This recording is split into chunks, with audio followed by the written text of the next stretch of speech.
श्रीजगदम्बायै नमः। अतएकचत्वारिंशोऽध्यायः। श्रीनारायण उवाच। हरिं ध्यात्वा हरिः ब्रह्मन् जगाम ब्रह्मणः समां बृहस्पतिं पुरस्कृत्य सर्वैः सुरगणैः सह शीघ्रं गत्वा ब्रह्मलोकं दृष्ट्वा च कमलोद्भवं प्रणेमुः देवताः सर्वाः सह इन्द्रा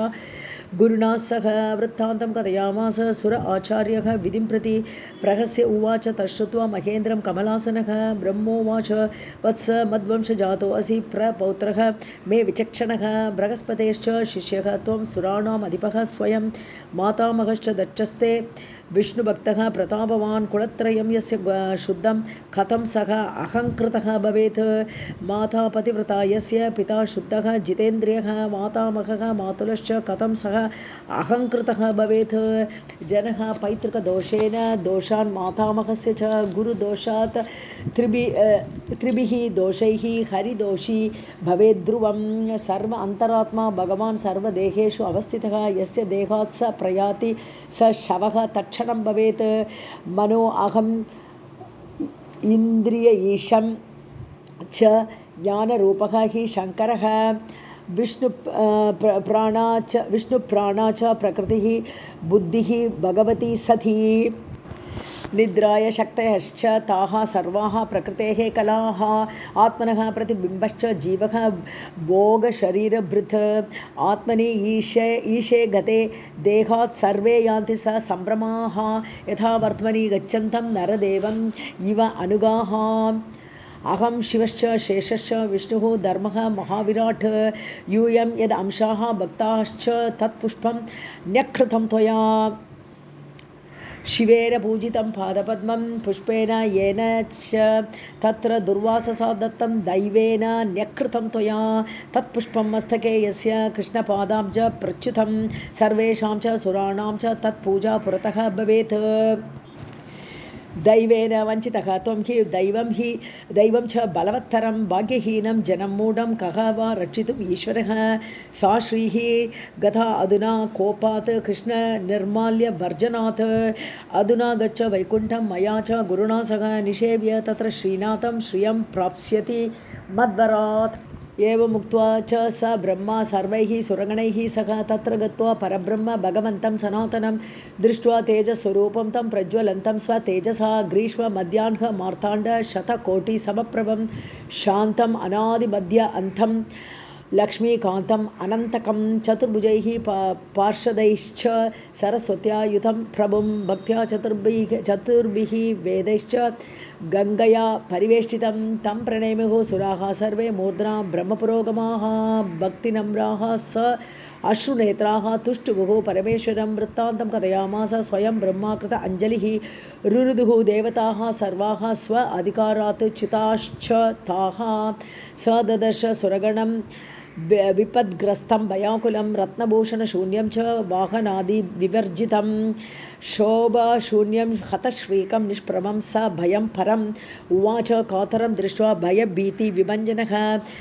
श्रीभगवानुवाच। मा भैः ब्रह्मन् हे सुराश्च भयं किं वो मयि स्थिते। दास्यामि लक्ष्मीम् अचलां परम ऐश्वर्यवर्धिनीं किञ्च मद्वचनं किञ्चित् श्रूयतां समयोचितं हितं सत्यं सारभूतं परिणाम सुखावहं। जनाः च असङ्ख्यविश्वस्ताः मद् अधीनाश्च सन्ततं यथा तथा अहं भक्तपराधीनः अस्वतन्त्रकः यं यं रुष्टः हि मद्भक्तः मत्परो हि निरङ्कुशः। तद्गृहे अहं न तिष्ठामि पद्मया सह निश्चितं। दुर्वासाः शङ्कर अंशश्च वैष्णवः मत्परायणः तत्शापात् आगतो अहं च लक्ष्मीकः हि वः गृहात्। यत्र शङ्खध्वनिः नास्ति तुलसी न शिवा अर्चनं न भोजनं च विप्राणां न पद्मा तत्र तिष्ठति। मद्भक्तानां च मे निन्दा यत्र ब्रह्मन् भवेत् सुराः महारुष्टाः महालक्ष्मीः ततो याति पराभवं। मद्भक्तिहीनः यः मूढः भुङ्क्ते यः हरिवासरे मम जन्मदिने वापि याति श्रीः तद्गृहादपि। मन्नाम विक्रयी यश्च विक्रीणाति स्वकन्यकां यत्र अतिथिः न भुङ्क्ते च मत्प्रिया याति तद्गृहात् यो विप्रः पुष्यलीपुत्रः महापापी च तत्पतिः पापिनः यः गृहं याति शूद्रश्राद्ध अन्नभोजकः महारुष्टा ततो याति मन्दिरात् कमलालया शूद्राणां शवदाही च भाग्यहीनः द्विज अधमः याति रुष्टा तद्गृहात् च देवाः कमलवासिनी शूद्राणां सोपकारी यः ब्राह्मणः वृषवाहकः तत्तोयपानभीता च कमला याति तद्गृहात् अशुद्धहृदयः क्रूरः हिंसकः निन्दकः द्विजः ब्राह्मणः शूद्रयाजी च याति देवी च तद्गृहात् अवीर अन्नं च यो भुङ्क्ते तस्मात् याति जगत्प्रसूः तृणं छिनत्ति नकरैः तैः वा यो विलिखेत महीं निराशः ब्राह्मणः यत्र तद्गृहात् याति मत्प्रिया सूर्योदये द्विजः भुङ्क्ते दिवा स्वापी च ब्राह्मणः दिवा मैथुनकारी च यः तस्मात् याति मत्प्रिया आचारहीनः विप्रः यः यश्च शूद्रप्रतिग्रही अदीचितः हि यः मूढस्तस्मात् वै याति मत्प्रिया स्निग्धपादश्च नग्नः हि यः शेते ज्ञानदुर्बलः शश्वद्वदति वाचालः याति सा तद्गृहात् सती शिरस्नातः तु तैलेन यो अन्य अङ्गं समुपस्पृशेत् स्व अंगं च वादयेत् वाद्यं रुष्टा सा याति तद्गृहात् व्रत उपवासहीनः यः सन्ध्याहीनः अशुचिः द्विजः विष्णुभक्तिविहीनस्तु तस्मात् याति च मत्प्रिया ब्राह्मणं निन्दयेत् यः हि तं च यो द्वेष्टि सन्ततं जीवहिंस्रः दयाहीनः याति सर्वप्रसूः ततः यत्र यत्र हरेः अर्चा हरेः उत्कीर्तनं तथा तत्र तिष्ठसि सा देवी सर्वमङ्गलमङ्गला यत्र प्रशंसा कृष्णस्य तद्भक्तस्य पितामहः सा च कृष्णप्रिया देवी तत्र तिष्ठति सन्ततं यत्र शङ्खध्वनिः शङ्खः शिला च तुलसीदलं तत्सेवा वन्दनं ध्यानं तत्र सा परितिष्ठति शिवलिंग अर्चनं यत्र तस्य च उत्कीर्तनं शुभं दुर्गा अर्चनं तद्गुणाश्च तत्र पद्मनिवासिनी विप्राणां सेवनं यत्र तेषां च भोजनं शुभम् अर्चनं सर्वदेवानां तत्र पद्ममुखी सती इत्युक्त्वा च सुरान् सर्वान् रमाम् आह रमापतिः क्षीरोदसागरे जन्म कलया कलय इति च इत्युक्त्वा तां जगन्नाथः ब्रह्माणं पुनराह च मथित्वा सागरं लक्ष्मीं देवेभ्यः देहि पद्मज इत्युक्त्वा कमलाकान्तः जगाम अन्तःपुरं मुने देवाः अचिरेण कालेन यैः क्षीरोदसागरं मन्थानं मन्दरं कृत्वा कूर्मं कृत्वा च भाजनं कृत्वा शेषं मन्तपाशं ममन्तुः असुराः सुराः धन्वन्तरीं च पीयूषम् उच्चैश्रवसं ईप्सितं नानारत्नं हस्तिरत्नं प्रापुः लक्ष्मीं सुदर्शनं वनमालां ददौ सा च क्षीरोदशायिने मुने सर्वेश्वराय रमाय विष्णवे वैष्णवी सती देवैः स्तुता पूजिता च ब्रह्मणा शङ्करेण च ददौ दृष्टिं सुरग्रहे ब्रह्मशाप विमोचनात् प्रापुः देवाः स्वविषयं दैत्यग्रस्तं भयङ्करं महालक्ष्मीप्रसादेन वरदानेन नारद इत्येवं कथितं सर्वं लक्ष्मी उपाख्यानमुत्तमं सुखदं सारभूतं च किं भूयः श्रोतुमिच्छसि इति श्रीमद्देवी भागवते महापुराणे अष्टादशसहस्रं संहितायां नवमस्कन्धे श्रीलक्ष्मी उपाख्यानवर्णनं नाम 41 सर्वं जगदम्बार्पणमस्तु। अथ 42 नारद उवाच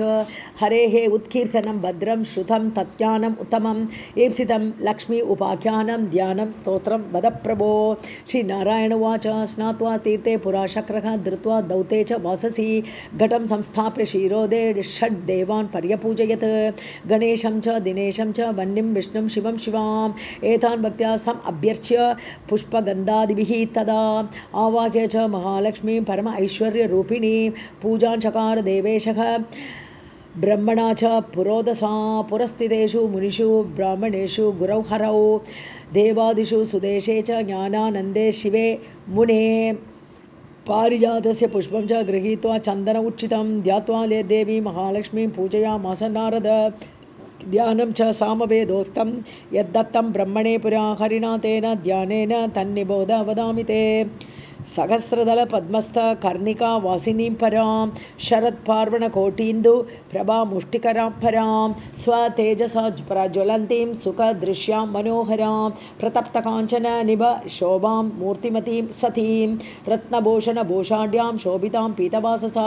ईषद्हास्य प्रसन्न आस्यां शश्वत् सुस्थिरयौवनां सर्वसम्पत्प्रदात्रीं च महालक्ष्मीं भजे शुभां ध्यानेन अनेन तां ध्यात्वा नानागुणसमन्वितां सम्पूज्य ब्रह्मवाक्येन च उपचाराणि षोडश ददौ भक्त्या विधानेन प्रत्येकं मन्त्रपूर्वकं प्रशस्तानि प्रकृष्टानि वराणि विविधानि च अमूल्यरत्नसारं च निर्मितं विश्वकर्मणा आसनं च विचित्रं च महालक्ष्मी प्रगृह्यतां शुद्धं गंगा उदकमिदं सर्वबन्धितं ईप्सितं पाप इद्म वह्निरूपं च गृह्यतां कमलालये पुष्पचन्दन दूर्वादि संयुतं जाह्नवी जलं शङ्खगर्भस्थितं सु अर्घ्यं गृह्यतां पद्मवासिनी सुगन्धिपुष्पतैलं च सुगन्ध आमलकीफलं देहसौन्दर्यबीजं च गृह्यतां श्रीहरेः प्रिये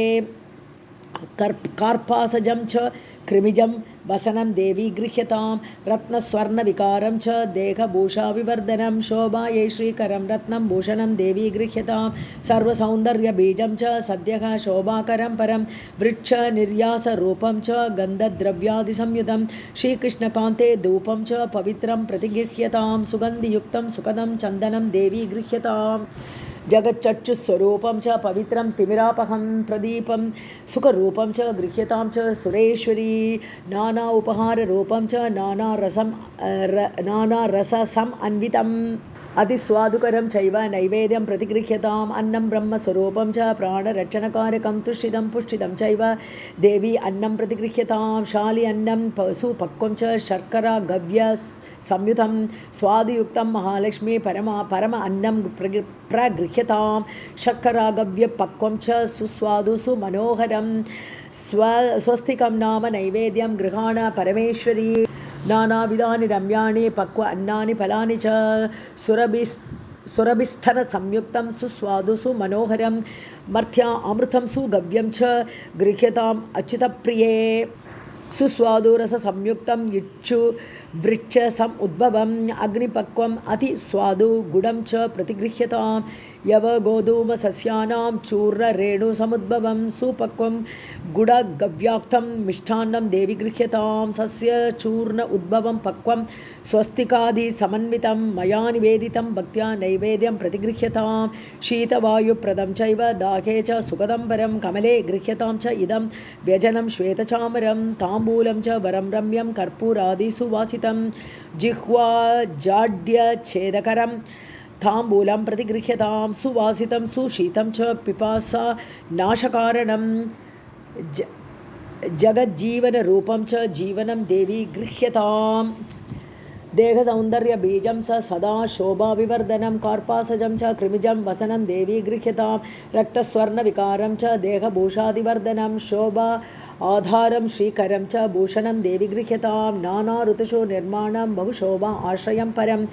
सुरभूपप्रियं शुद्धं माल्यं देवी प्रगृह्यतां शुद्धिदं शुद्धरूपं च सर्वमङ्गलमङ्गलं गन्धवस्तु उद्भवं रम्यं गन्धं देवी प्रगृह्यतां पुण्यतीर्थ उदकं चैव विशुद्धं शुद्धिदं सदा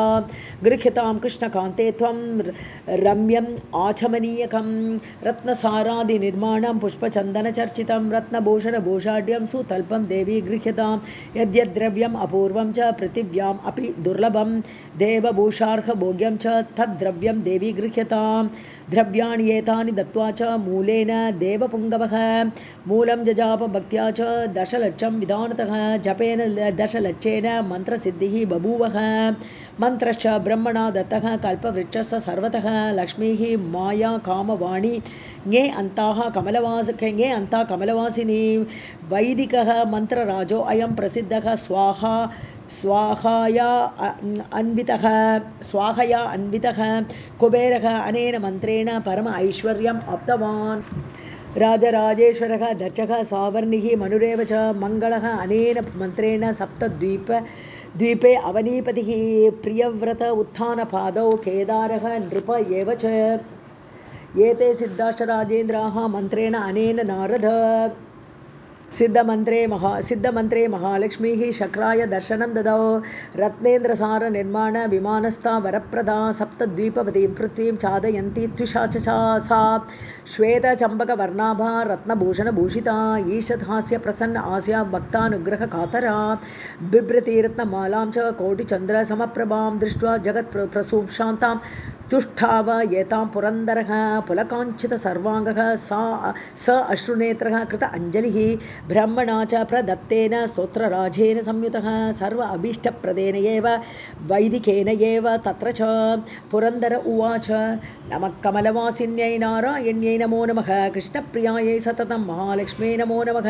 पद्मपत्रईक्षणायै च पद्मास्यायै नमो नमः पद्मासनायै पद्मिन्यै वैष्णव्यै च नमो नमः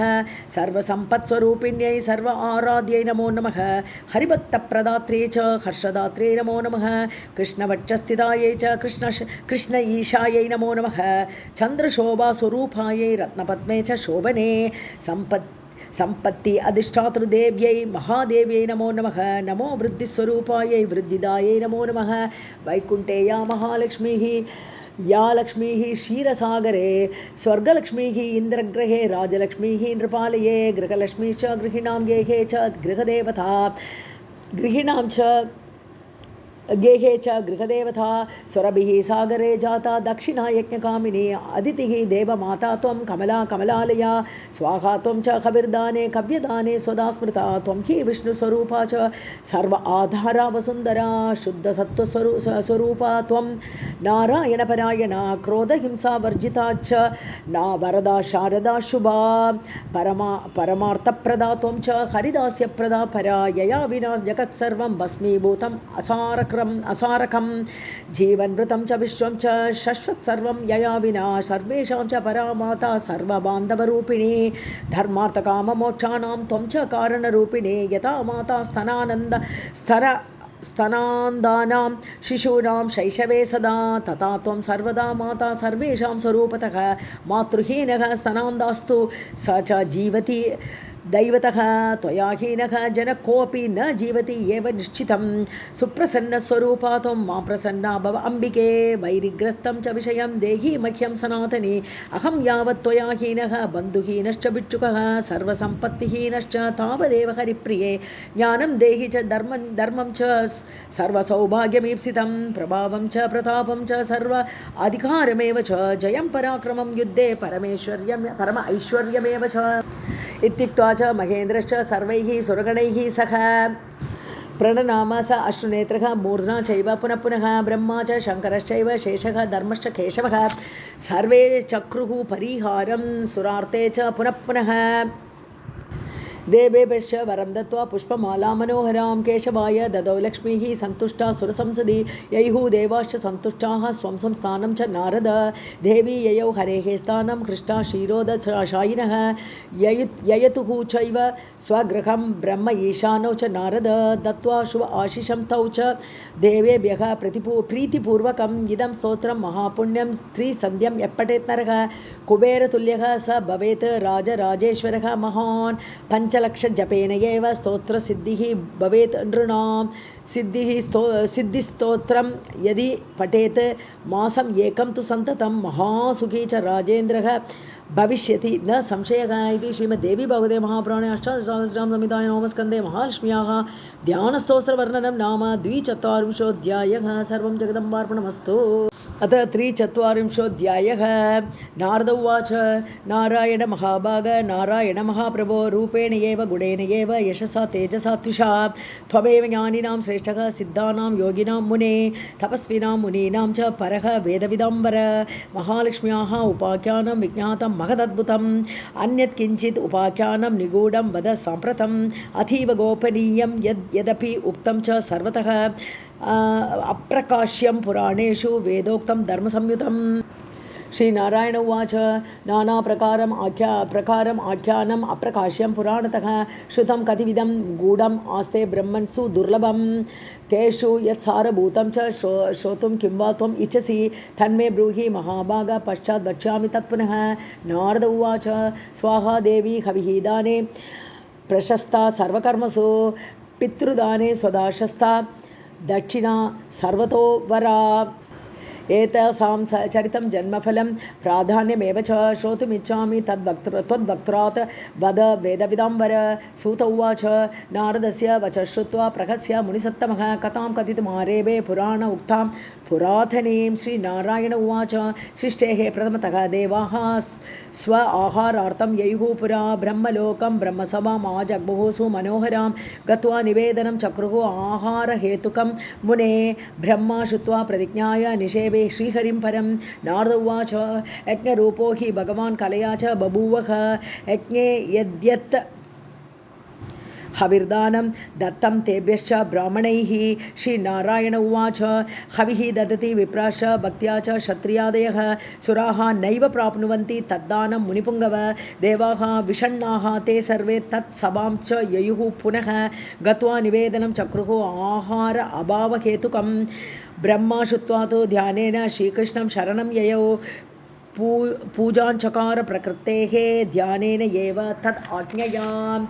प्रकृतेः कलया च एव सर्वशक्तिस्वरूपिणी अतीव सुन्दरी श्यामा रमणीया मनोहरा ईषद् हास्य प्रसन्न आस्या भक्तानुग्रहकातरा। उवाच इति विदेहे अग्रे पद्मयोने वरं वृणो। विधिः तद्वचनं श्रुत्वा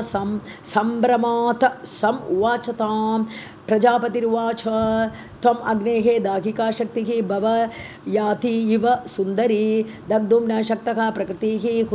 हुताशः च त्वया विना। त्वन्नाम उच्चार्य मन्त्रान्ते यः दास्यति हविः नरः सुरेभ्यः तत्प्राप्नुवन्ति सुराः स आनन्दपूर्वकम्। अग्नेः सम्पत्स्वरूपा च श्रीरूपा च सा गृहेश्वरी देवानां पूजिता शश्वत् नरादीनां भव अम्बिके। ब्रह्मणश्च वचः श्रुत्वा सा विषण्णा बभूवः। तम् उवाच ततो देवी स्व अभिप्रायं स्वयंभुवं। स्वाहा उवाच अहं कृष्णं भजिष्यामि तपसा सुचिरेण च ब्रह्मन् तद् अन्यं यत्किञ्चित् स्वप्नवत् भ्रममेव च। विधाता जगतः त्वं च शम्भुः मृत्युञ्जयः विभुः बिभर्ति शेषः विश्वं च धर्मः साक्षी च धर्मिणां सर्वाद्यपूज्यः देवानां गणेषु च गणेश्वरः। प्रकृतिः सर्वसम्पूज्या यत्प्रसादात् पुरा अभवत्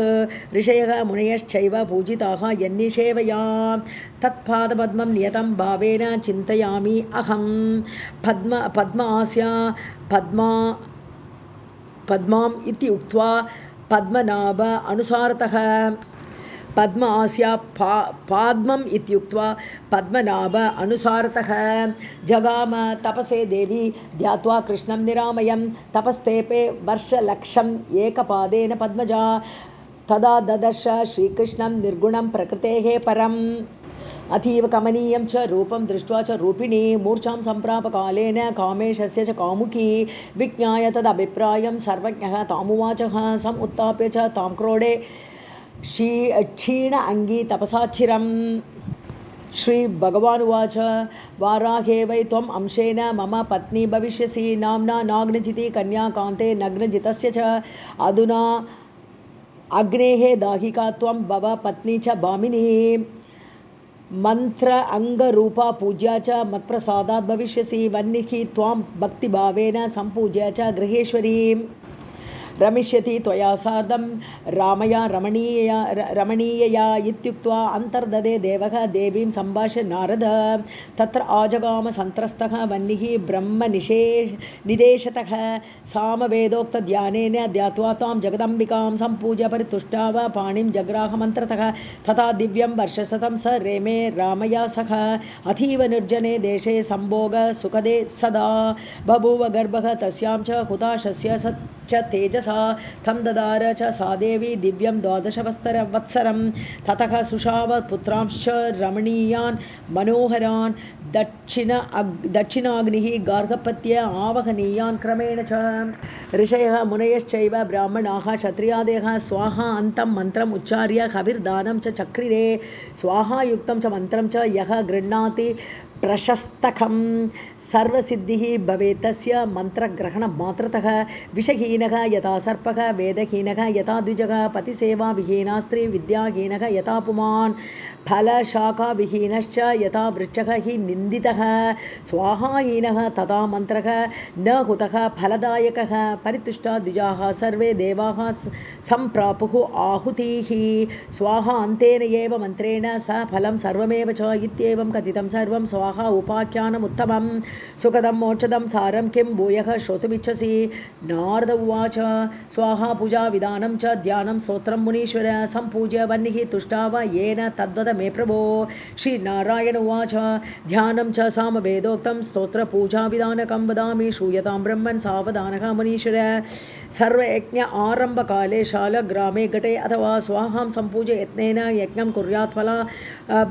फल आप्तये स्वाहा मंत्र अंगयुक्तां च मंत्रसिद्धिस्वरूपिणीं सिद्धां च सिद्धिदां नृणां कर्मणां फलदां शुभाम् इति ध्यात्वा च मूलेन दत्त्वा पाद्यादिकं नरः सर्वसिद्धिं लभेत् स्तुत्वा मूलमन्त्रं मुने शृणु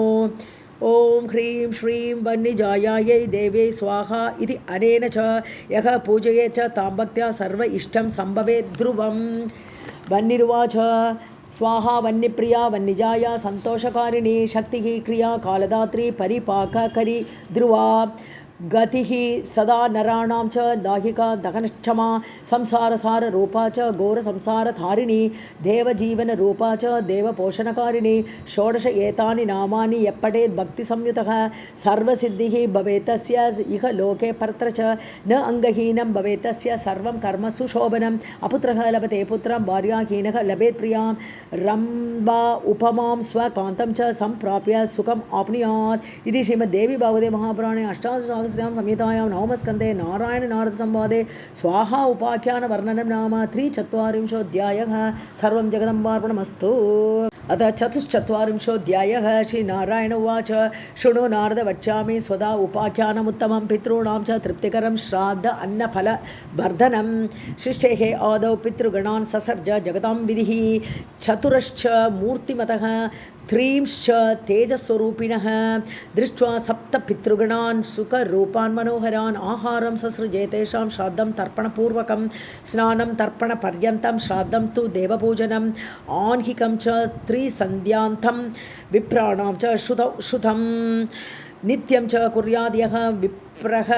त्रिसन्ध्यं श्राद्धतर्पणं बलिं वेदध्वनिं सो अपि विषहीनः यथा उरगः देवी सेवाविहीनश्च श्रीहरेः अनिवेद्य बुक् भस्मान्तं सूतकं तस्य न कर्म अर्हश्च नारद ब्रह्मा श्राद्धादिकं सृष्ट्वा जगाम पितृहेतवे न प्राप्नुवन्ति पितरः ददति ब्रह्मणादयः सर्वे च जग्मुः क्षुदिदाः खिन्नाः तु ब्रह्मणः सभाम् सर्वं निवेदनं चक्रुः तमेव जगतां विधिं ब्रह्मा च मानसीं कन्यां ससृजे च मनोहरां रूपयौवनसम्पन्नां शतचन्द्रनिभ आननां विद्यावतीं गुणवतीम् अतिरूपवतीं सतीं श्वेतचम्बकवर्णाभां रत्नभूषणभूषितां विशुद्धां प्रकृतेः अंशां सस्मितां वरदां शुभां स्वदा अभिधां च सुदतीं लक्ष्मी लक्षणसंयुतां शतपद्मपदन्यस्तपादपद्मं च बिभ्रतीं पत्नीं पितॄणां पद्म आस्यां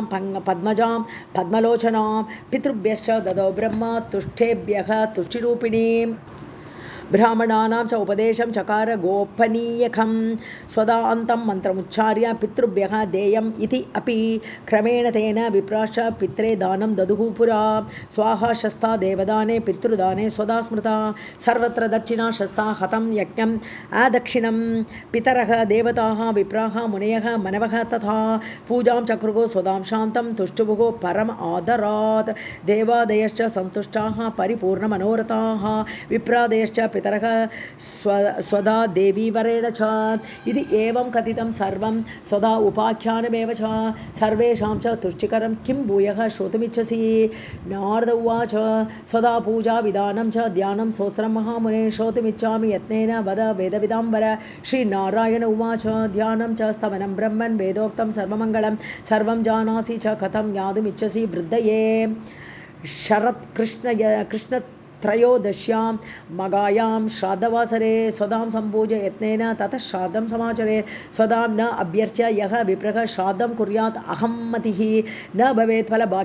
फलभाक् सत्यं श्राद्धस्य तर्पणस्य च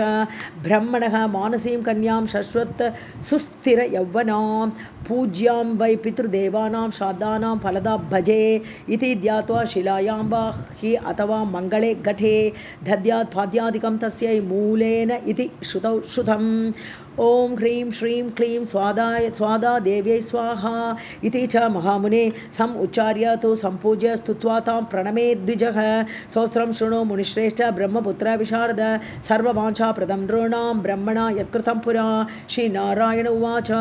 स्वदा उच्चारणमात्रेण तीर्थस्नायी भवेत् नरः मुच्यते सर्वपापेभ्यः वाजपेयफलं लभेत् स्वदा इति एवं यदि वारत्रयं स्मरेत् श्राद्धस्य फलम् आप्नोति बलेश्च तर्पणस्य च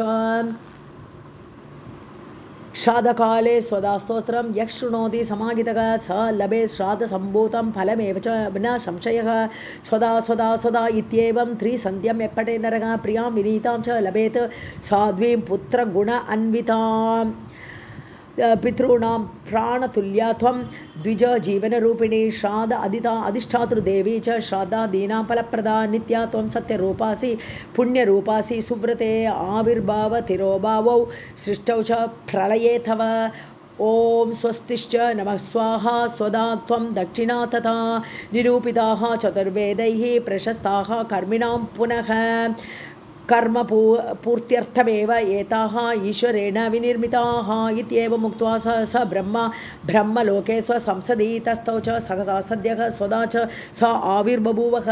तदा पितृभ्यः प्रददौ तामेव कमलाननाम् तां सम्प्राप्य ययुः ते च पितरश्च प्रकर्षिताः स्वदा स्तोत्रम् इदं पुण्यं यः शृणोति समाहितः स स्नातः सर्वतीर्थेषु वाञ्छितं फलम् आप्नुयात् इति श्रीमद्देवी भागवते महापुराणे अष्टादशसहस्रां संहितायां नवमस्कन्धे नारायण-नारद-संवादे स्वदा उपाख्यानवर्णनं नाम चतुश्चत्वारिंशोऽध्यायः। सर्वं जगदम्बार्पणमस्तु। अथ पञ्चचत्वारिंशोऽध्यायः। श्रीनारायण उवाच उक्तं स्वाहा स्वदाख्यानं प्रशस्तं मधुरं परं वक्ष्यामि दक्षिणा आख्यानं सावधानः निशाम्य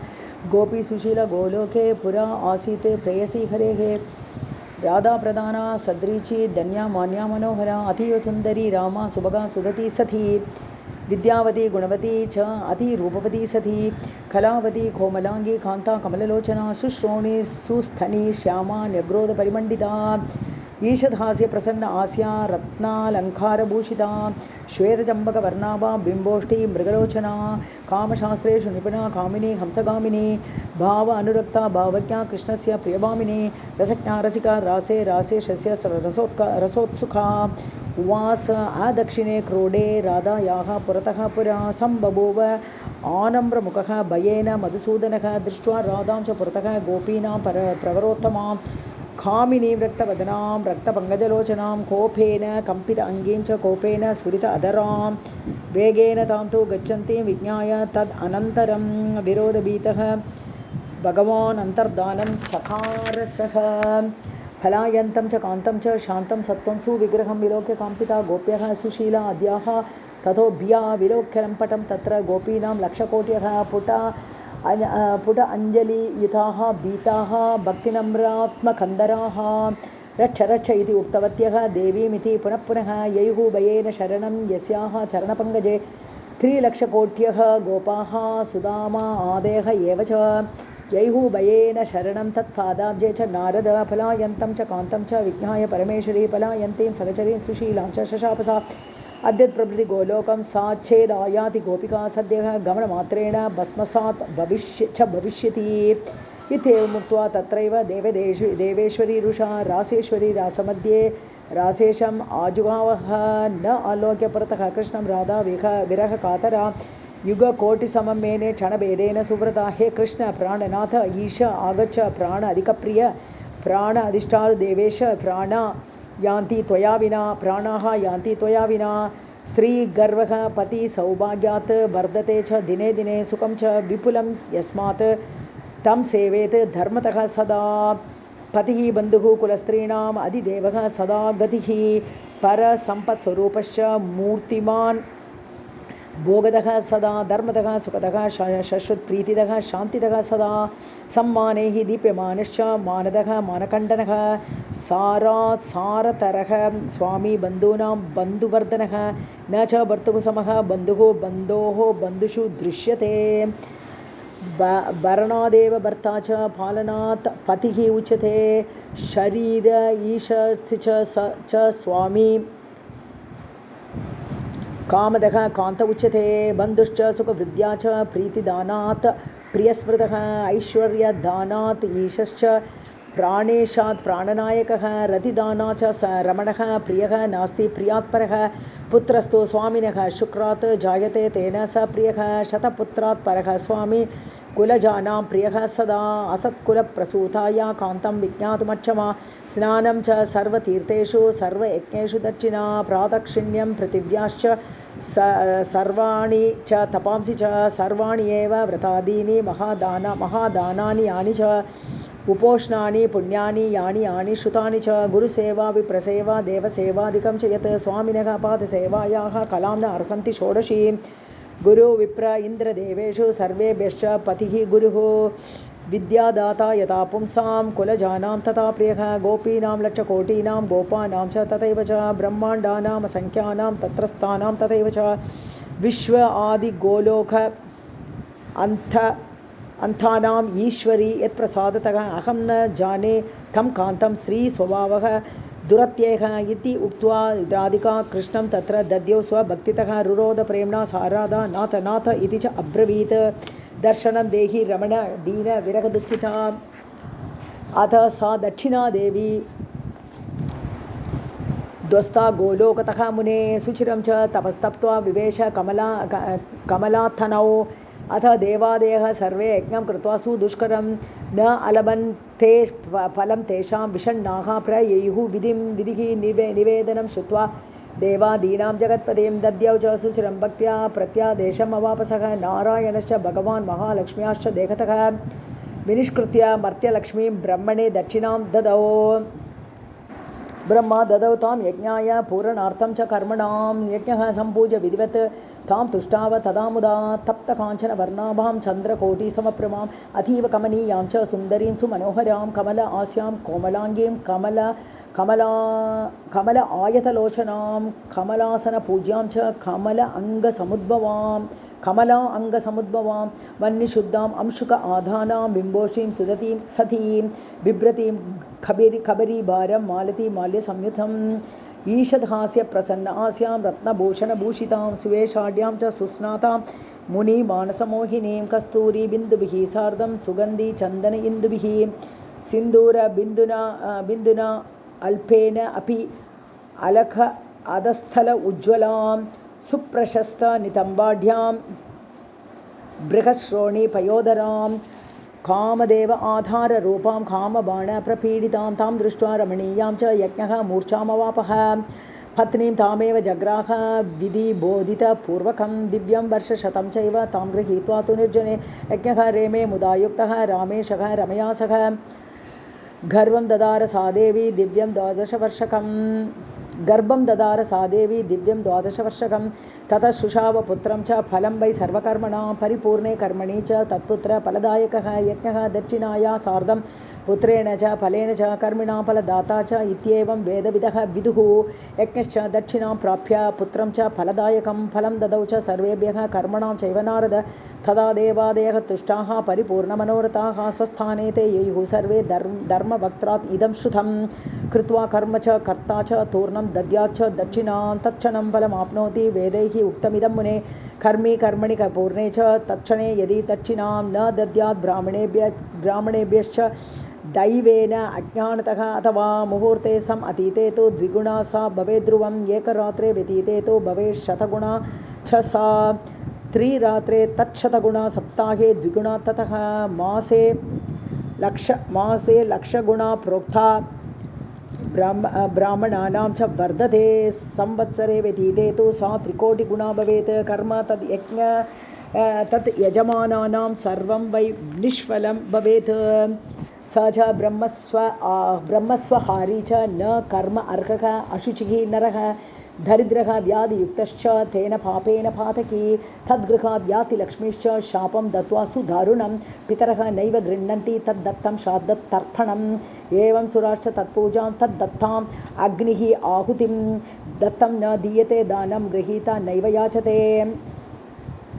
उभौ तौ नरके यातः छिन्नरज्जौ यथा घटः न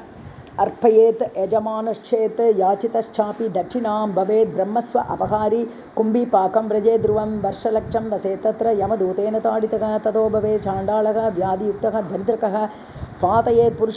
पुरुषान् सप्त पूर्वांश सप्त जन्मतः इत्येवं कथितं विप्र किं भूयः श्रोतुमिच्छसि नारद उवाच यत्कर्म दक्षिणाहीनं कः भुङ्क्ते तत्फलं मुने पूजाविधिं दक्षिणायाः पुरा यज्ञकृतं वद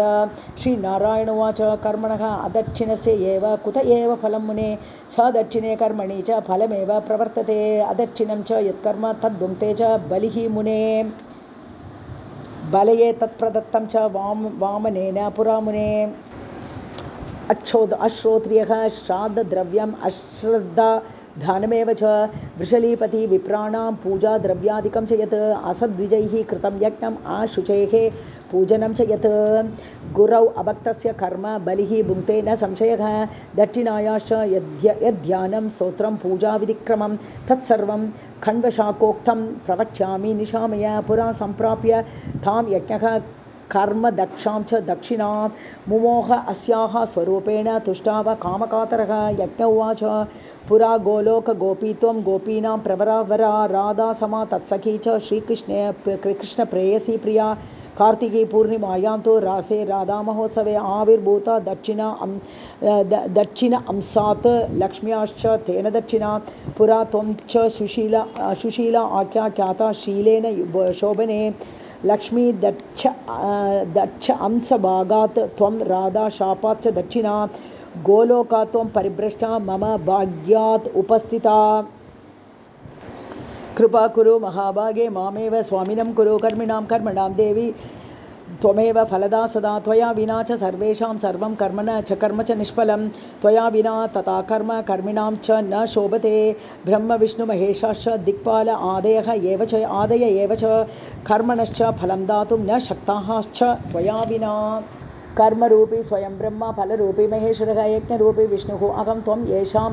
साररूपिणी फलदातृ परं ब्रह्म निर्गुणा प्रकृतिः परा स्वयं कृष्णश्च भगवान् स च शक्तः त्वया सह त्वमेव शक्तिः कान्ते मे शश्वज्जन्मनि सर्वकर्माणि शक्तो अहं त्वया सह वरानने इत्युक्त्वा च पुरः तस्थौ यज्ञ अधिष्ठातृदेवता तुष्टा बभूव सा देवी भेजेतं कमलाकला इदं च दक्षिणास्तोत्रं यज्ञकाले च यप्पठेत् फलं च सर्वयज्ञानां प्राप्नोति न अत्र संशयः राजसूये वाजपेये गोमेदे नरमेदके अश्वमेधे लाङ्गले च विष्णुयज्ञे यशस्करे धनदे भूमिदे पूर्ते फलदे गजमेदके लोहयज्ञे स्वर्णयज्ञे रत्नयज्ञे अथ ताम्रके शिवयज्ञे रुद्रयज्ञे शक्रयज्ञे च बन्धुके बृष्ठौ वरुणयागे च खण्डके वैरिमर्दने शुचियज्ञे धर्मयज्ञे अध्वरे च पापमोचने ब्रह्माणि कर्मयोगे च ब्रह्माणि कर्मयागे च योनियागे च भद्रके एतेषां च समारम्भे इदं स्तोत्रं च यप्पठेत् निर्विघ्नेन च तत्कर्म सर्वं भवति निश्चितम् इदं स्तोत्रं च कथितं ध्यानं पूजाविधिं शृणुं शालग्रामे घटे वापि दक्षिणां पूजये सुधीः लक्ष्मी दक्ष अंशसम्भूतां दक्षिणां कमलाकलां सर्वकर्मसु दक्षां च फलदां सर्वकर्मणां विष्णोः शक्तिस्वरूपां च पूजितां वन्दितां शुभां शुद्धिदां शुद्धिरूपां च सुशीलां शुभदां भजे ध्यात्वा अनेन एव वरदां मूलेन पूजये सुधीः दत्त्वा पाद्यादिकं देव्यै वेदोक्तेन एव नारद ॐ श्रीं क्लीं ह्रीं दक्षिणायै स्वाहा इति च विचक्षणः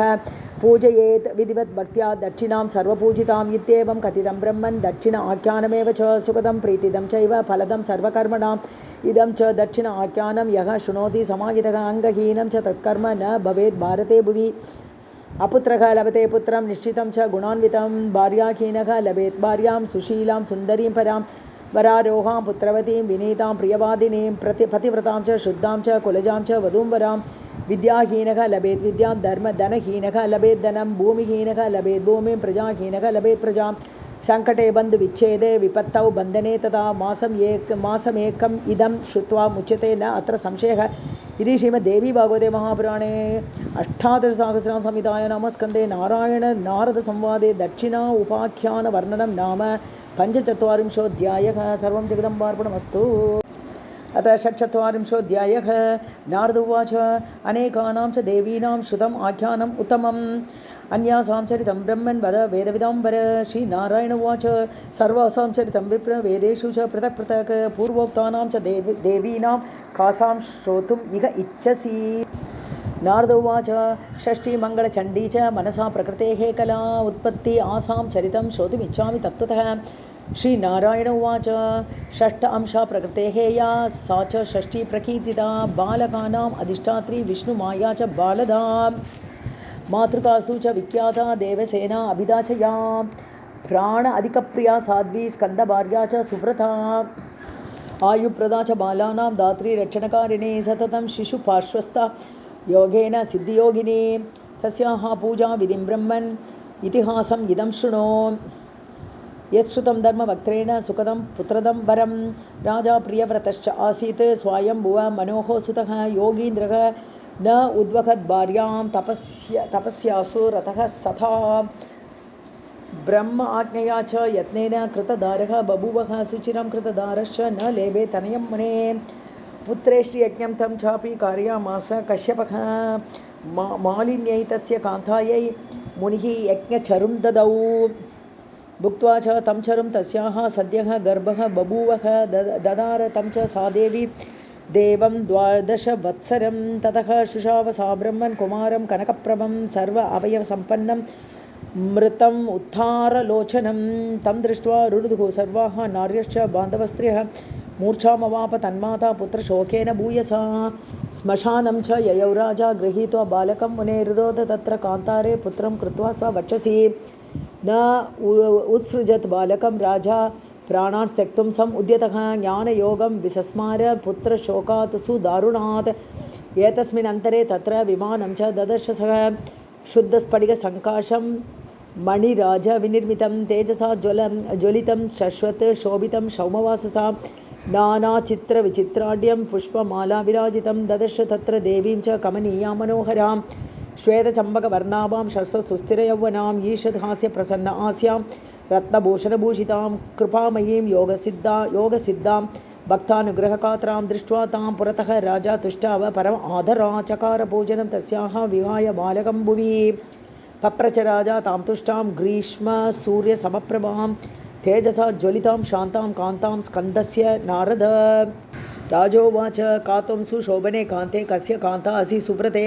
कस्य कन्या वरारोहे धन्या मान्या च योषिता नृपेन्द्रस्य वचः श्रुत्वा जगन्मङ्गलचण्डिका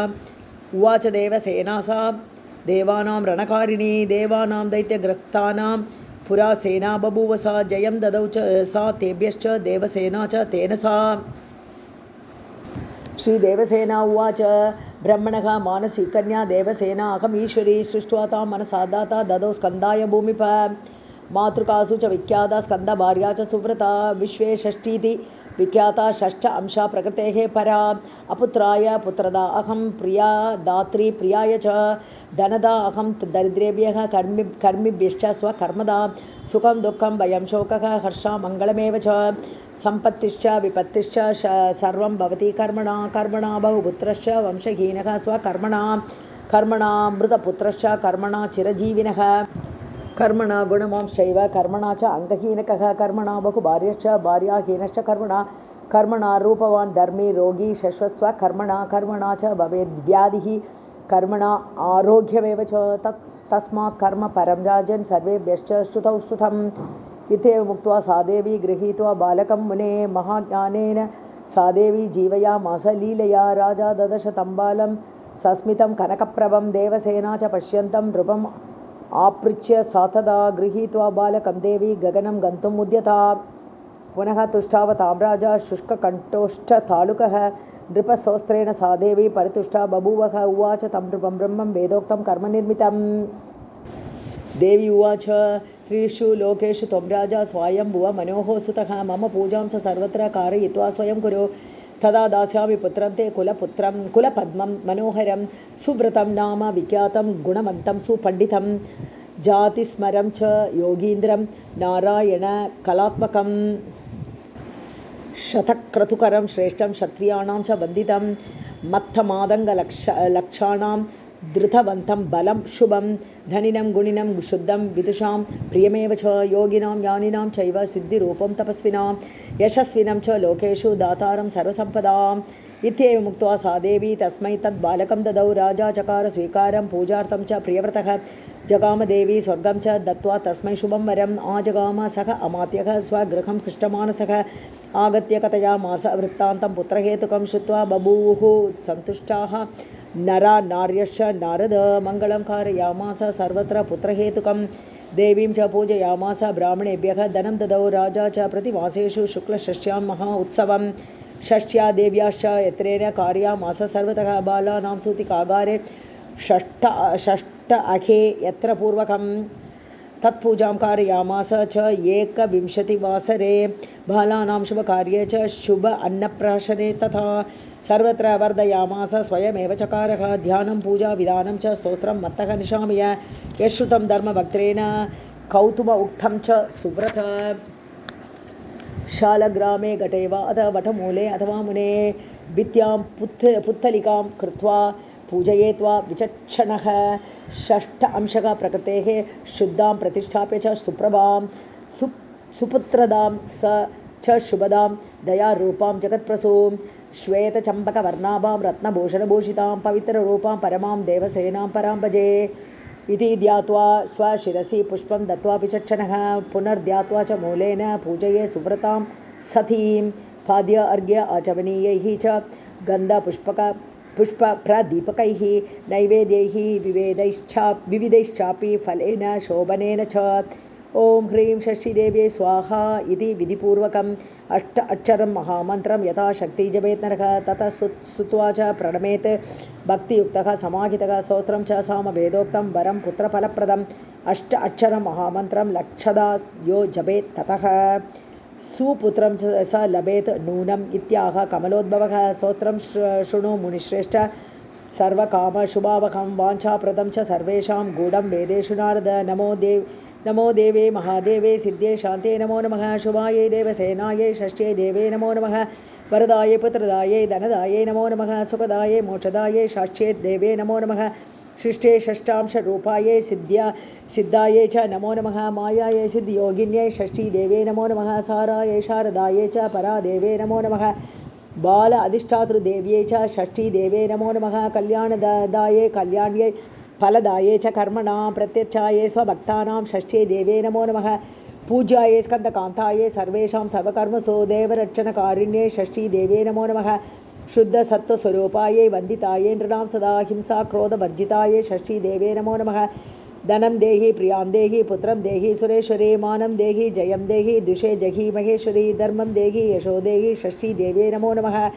देहि भूमिं प्रजां देहि विद्यां देहि सुपूजिते कल्याणं च जयं देहि षष्ठी देवे नमो नमः इति देवीं च संस्तूय लेवे पुत्रं प्रियव्रतः यशस्विनं च राजेन्द्रः षष्ठीदेव्याः प्रसादतः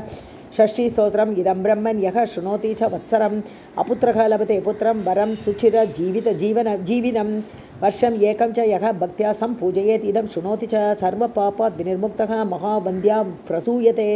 वीरं पुत्रं च गुणिनं विद्यावन्तं यशस्विनं सुचिर आयुष्यवन्तं च सूते देवी प्रसादतः काकवन्द्या च यानारी मृतवत्सा च या भवेत् वर्षं श्रुत्वा लभेत् पुत्रं षष्ठी देवी प्रसादतः रोगयुक्ते च बाले च पिता माता शृणोति चेत् मासेन मुच्यते बालकः षष्ठी देवी प्रसादतः। इति श्रीदेवी भागवते महापुराणे अष्टादशसहस्रयां संहितायां नवमस्कन्धे नारायणनारदसंवादे षष्ठी उपाख्यानवर्णनं नाम षट्चत्वारिंशोऽध्यायः। सर्वं जगदम्बार्पणमस्तु। अथ सप्तचत्वारिंशोऽध्यायः। श्रीनारायण उवाच कथितं षष्ठी उपाख्यानं ब्रह्मपुत्र यथा आगमं देवी मङ्गलचण्डी च तद् आख्यानं निशामय। तस्या पूजादिकं सर्वं धर्मवक्त्रेण यश्रुतं श्रुतिसम्मतम् एव इष्टं सर्वेषां विदुषामपि। दक्षा या वर्तते चण्डी कल्याणेषु च मङ्गलेषु च या दक्षा सा च मङ्गलचण्डिका। पूज्या या वर्तते चण्डी मङ्गले अपि महीसुतः। मङ्गल अभीष्टदेवी या सा वा मङ्गलचण्डिका। मङ्गलः मनुवंशश्च सप्तद्वीपधरापतिः तस्य पूज्या अभीष्टदेवी तेन मङ्गलचण्डिका। मूर्तिभेदेन सा दुर्गा मूलप्रकृति ईश्वरी कृपारूपा अतिप्रत्यक्षा योषिताम् इष्टदेवता। प्रथमे पूजिता सा च शङ्करेण परात्परा त्रिपुरस्य वदे घोरे विष्णुना प्रेरितेन च ब्रह्मोपदेशेन दुर्गतेन च सङ्कटे आकाशात्पतिते याने दैत्येन पातिते ऋषा ब्रह्मविष्णुपदिष्टश्च दुर्गां तुष्टाव शङ्करः। सा च मङ्गलचण्डीया बभूव रूपभेदतः। उवाच पुरतः शम्भोः भयं नास्ति इति ते प्रभो। भगवान् वृषरूपश्च सर्वेशः ते भविष्यति। युद्धशक्तिस्वरूपा अहं भविष्यामि न संशयः। मायात्मना च हरिणा सहायेन वृषध्वज जहि दैत्यं स्वशत्रुं च सुराणां पदघातकम्। इत्युक्त्वा अन्तर्हिता देवी शम्भोः शक्तिः बभूव सा। विष्णुदत्तेन शस्त्रेण जगान तम् उमापतिः। मुनीन्द्रपतिते दैत्ये सर्वे देवा महर्षयः तुष्टुवुः शङ्करं देवं भक्तिनम्रात्मकन्दराः। सद्यः शिरसि शम्भोश्च पुष्पवृष्टिः बभूवः। ब्रह्मा विष्णुश्च सन्तुष्टः ददौ तस्मै शुभ आशिषं। ब्रह्म विष्णु उपदिष्टश्च सुस्नातः शङ्करः तथा पूजयामास तां भक्त्या देवीं मङ्गलचण्डिकां। पाद्य अर्घ्य आचमनीयैश्च वस्त्रैश्च विविधैः अपि पुष्पचन्दननैवेद्यैः भक्त्या नानाविधैः मुने छागैः मेषैश्च महिषैः गवयैः पक्षिभिः तथा वस्त्र अलङ्कारमाल्यैश्च पायसैः पिष्टकैः अपि मधुभिश्च सुधाभिश्च फलैः नानाविधैः अपि सङ्गीतैः नर्तकैः वाद्यैः उत्सवैः नामकीर्तनैः ध्यात्वा माध्यन्दिनोक्तेन ध्यानेन भक्तिपूर्वकं ददौ द्रव्याणि मूलेन मन्त्रेण एव च नारद। ॐ ह्रीं श्रीं क्लीं सम्पूज्ये देवी मङ्गलचण्डिके। ॐ फट् स्वाहा। ॐ ह्रीं श्रीं क्लीं सर्वपूज्ये देवी मङ्गलचण्डिके। हूं फट् स्वाहा। अपि एकविंश अक्षरः मनुः पूज्यः कल्पतरुश्चैव भक्तानां सर्वकामदः। दशलक्षजपेन एव मन्त्रसिद्धिः भवेत् ध्रुवं ध्यानं च श्रूयतां ब्रह्मन् वेदोक्तं सर्वसम्मतं। देवीं षोडशवर्षीयां शश्वत् सुस्थिरयौवनां बिम्बोषीं सुदतीं शुद्धां शरत्पद्मनिभ आननां श्वेतचम्बकवर्णाभां सुनील उत्पललोचनां जगद्धात्रीं च दात्रीं च सर्वेभ्यः सर्वसम्पदां संसारसागरे घोरे ज्योतिरूपां सदा भजे। देव्याश्च दानमिति इत्येवं स्तवनं श्रूयतां मुने। महादेव उवाच रच्च रच्च जगन्माथ देवी मङ्गलचण्डिके। हारिके विपदां राशेः हर्षमङ्गलकारिके। हर्षमङ्गलदट्टे च हर्षमङ्गलदायिके। शुभे मङ्गलदट्टे च शुभे मङ्गलचण्डिके। मङ्गले मङ्गलार्हे च सर्वमङ्गलमङ्गले। सतां मङ्गलदे देवी सर्वेषां मङ्गल आलये। पूजे मङ्गलवारे च मङ्गल अभीष्टदेवते। पूजे मङ्गलभूपस्य मनुवंशस्य सन्ततं। मङ्गल अधिष्ठातृदेवी मङ्गलानां च मङ्गले। संसारमङ्गल आधारे मोक्षमङ्गलदायिनी। सारे च मङ्गल आधारे पारे च सर्वकर्मणां। पति मङ्गलवारे च पूजे मङ्गलसुखप्रदे। सोस्त्रेण अनेन शम्भुः च स्तुत्वा मङ्गलचण्डिकां प्रतिमङ्गलवारे च पूजां दत्त्वा गतः शिवः। प्रथमे पूजिता देवी शिवेन सर्वमङ्गला, द्वितीये पूजिता सा च मङ्गलेन गृहेण च, तृतीये पूजिता भद्रा मङ्गलेन नृपेण च, चतुर्थे मङ्गले वारे सुन्दरीभिः प्रपूजिता, पञ्चमे मङ्गल आकाङ्क्षी नरैः मङ्गलचण्डिका पूजिता प्रति विश्वेश पूजिता सदा। ततः सर्वत्र सम्पूजा बभूव परमेश्वरी देवैश्च मुनिभिश्चैव मानवैः मनुभिः मुने। देव्याश्च मङ्गलस्तोत्रं यः शृणोति समाहितः तन्मङ्गलं भवेत्, तस्य न भवेत् तद् अमङ्गलं। वर्धते पुत्रपौत्रैश्च मङ्गलं च दिने दिने। श्रीनारायण उवाच उक्तं द्वयोः उपाख्यानं ब्रह्मपुत्र यथा आगमं श्रूयतां मनसा आख्यानं यश्रुतं धर्मभक्तिरतः। सा च कन्या भगवती कश्यपस्य च मानसी, तेन एव मनसा देवी मनसा या च दीव्यति, मनसा ध्यायते या च परमात्मानं ईश्वरं, तेन सा मनसा देवी तेन योगेन दीव्यति। आत्मा रामा च सा देवी वैष्णवी सिद्धयोगिनी, त्रियुगं च तपः तप्त्वा कृष्णस्य परमात्मनः। जरत्कारुशरीरं च दृष्ट्वा यच्छीणम् ईश्वरः। गोपीपतिर्नाम चक्रे जरत्कारुः इति प्रभुः, वाञ्छितं च ददौ तस्य कृपया च कृपानिधिः। पूजां च कारयामास चकार च स्वयं प्रभुः। स्वर्गे च नागलोके च पृथिव्यां ब्रह्मलोकतः। भृशं जगत्सु गौरी सा सुन्दरी च मनोहरा, जगद्गौरी इति विख्याता, तेन सा पूजिता सती। शिवशिष्या च सा देवी तेन शैवी प्रकीर्तिता, भक्ता अतीव शश्वत वैष्णवी तेन कीर्तिता। नागानां प्राणरक्षत्री रक्षित्री यज्ञे पारीक्षितस्य च नागेश्वरी इति विख्याता, सा नागभगिनी इति च। विषं संहर्तुम् ईशाया तेन विषहारी स्मृता, सिद्धयोगं हरात् प्राप तेन सा सिद्धयोगिनी। महाज्ञानं च योगं च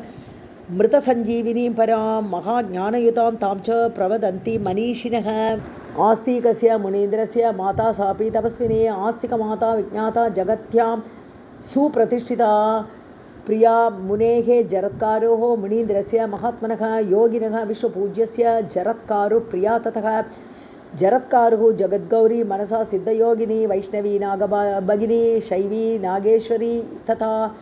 जरत्कारुप्रिया आस्तिकमाता विषहरा इति च। महाज्ञानयुता चैव सा देवी विश्वपूजिता। 12 एतानि नामानि पूजाकाले तु यः पठेत् तस्य नागभयं नास्ति, तस्य वंश उद्भवस्य च। नागभीते च शयने, नागग्रस्ते च मन्दिरे, नागशोभे महादुर्गे, नागवेष्टितविग्रहे। इदं स्तोत्रं पठित्वा तु मुच्यते नात्र संशयः। नित्यं पठेत् यः तं दृष्ट्वा नागवर्गः पलायते। 10 लक्षजपेन एव स्तोत्रसिद्धिः भवेत् नृणां। स्तोत्रसिद्धिः भवेत् यस्य स विषं भोक्तुम् ईश्वरः। नागैश्च भूषणं कृत्वा स भवेत् नागवाहनः। नाग आसनः नागतल्पः महासिद्धः भवेत् नरः। अन्ते च विष्णुना सार्धं क्रीडति एव दिवानिशम्। इति श्रीमद्देवी भागवते महापुराणे अष्टादशसहस्रां संहितायां नवमस्कन्धे नारायण नारद संवादे मंगलचंडी मनसयोः उपाख्यान वर्णनं नाम 47 सर्वं जगदम्बार्पणमस्तु। अथ 48 श्रीनारायण उवाच मत्तः पूजा विधानं च श्रूयतां मुनिपुङ्गव। ध्यानं च सामवेदोक्तं प्रोक्तं देवी विधानकं। श्वेतचम्पकवर्णाभां रत्नभूषणभूषितां वह्निशुद्ध अंशुक आधानां नागयज्ञोपवीतिनी महाज्ञानयुतां तां च प्रवरज्ञानिनां वरां। सिद्ध अधिष्ठातृदेवी च देवीं च सिद्धां सिद्धिप्रदां भजे। इति ध्यात्वा च तां देवीं मूलेन एव प्रपूजयेत्। नैवेद्यैः विविधैः धूपैः पुष्पगन्धानुलेपनैः मूलमन्त्रेश वेदोक्तैः भक्तानां वाञ्छितप्रदः। मुने कल्पतरुर्नाम सुसिद्धः 12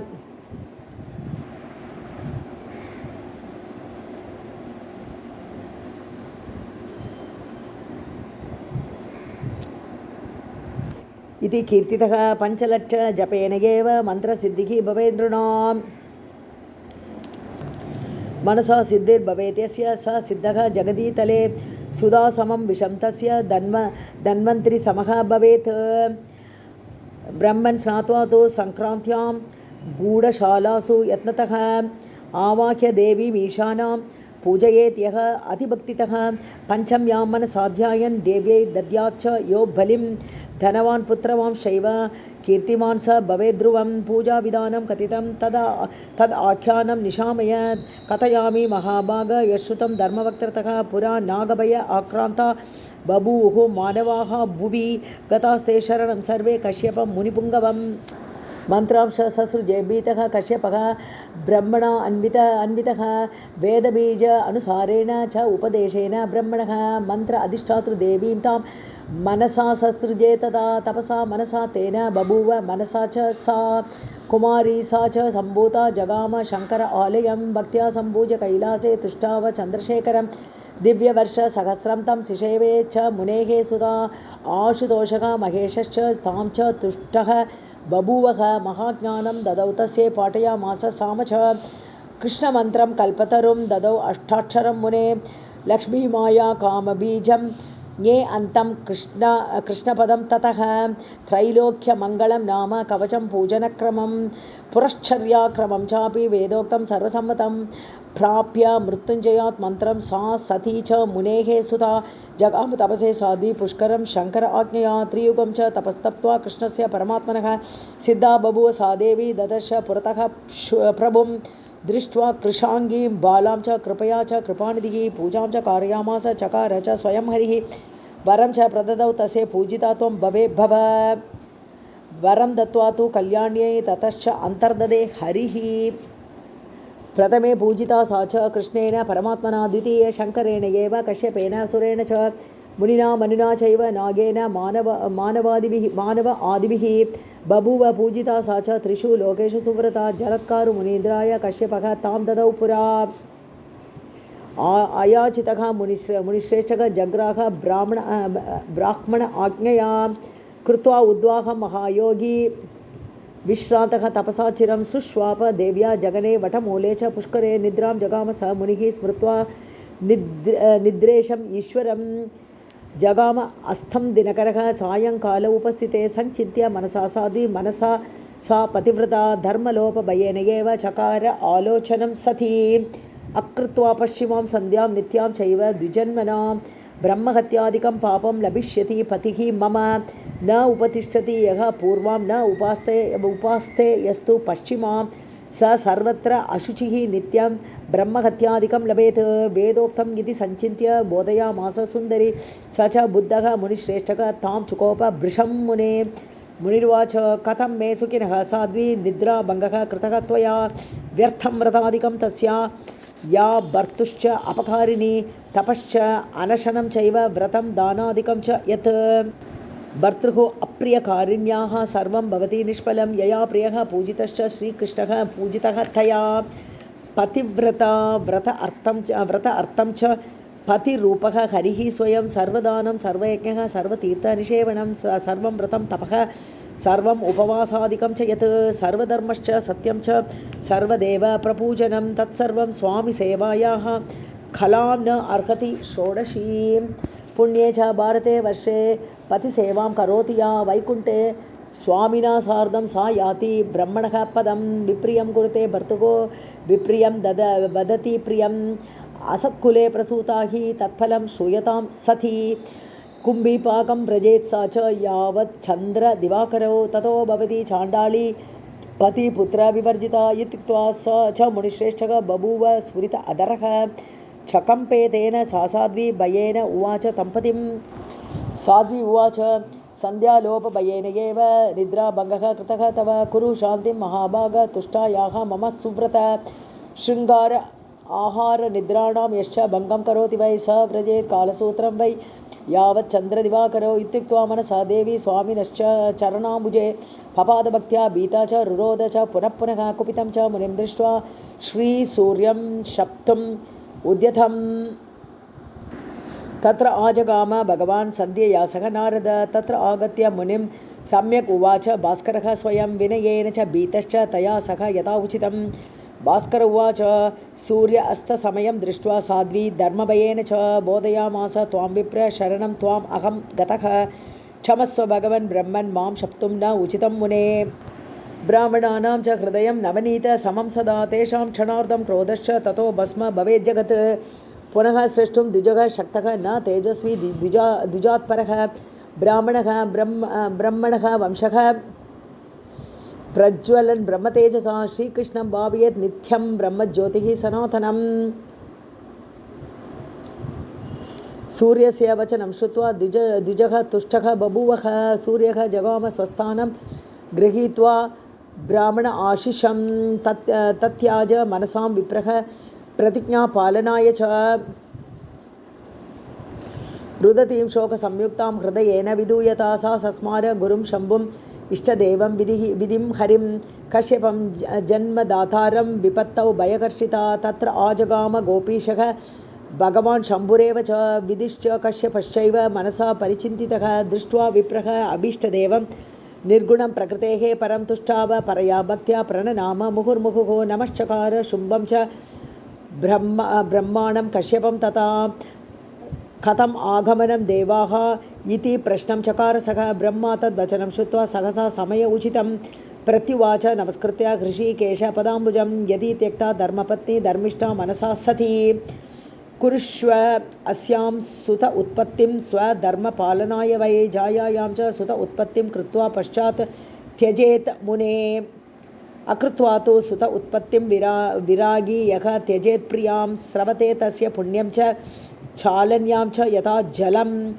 ब्रह्मणः वचनं श्रुत्वा जरत्कारुः मुनीश्वरः चकारनाभिसंपर्शं योगेन मन्त्रपूर्वकं मनसायाः मुनिश्रेष्ठ उवाच ताम् जरत्कारुवाच गर्भेण अनेन मनसे तव पुत्रः भविष्यति जितेन्द्रियाणां प्रवरः धार्मिकः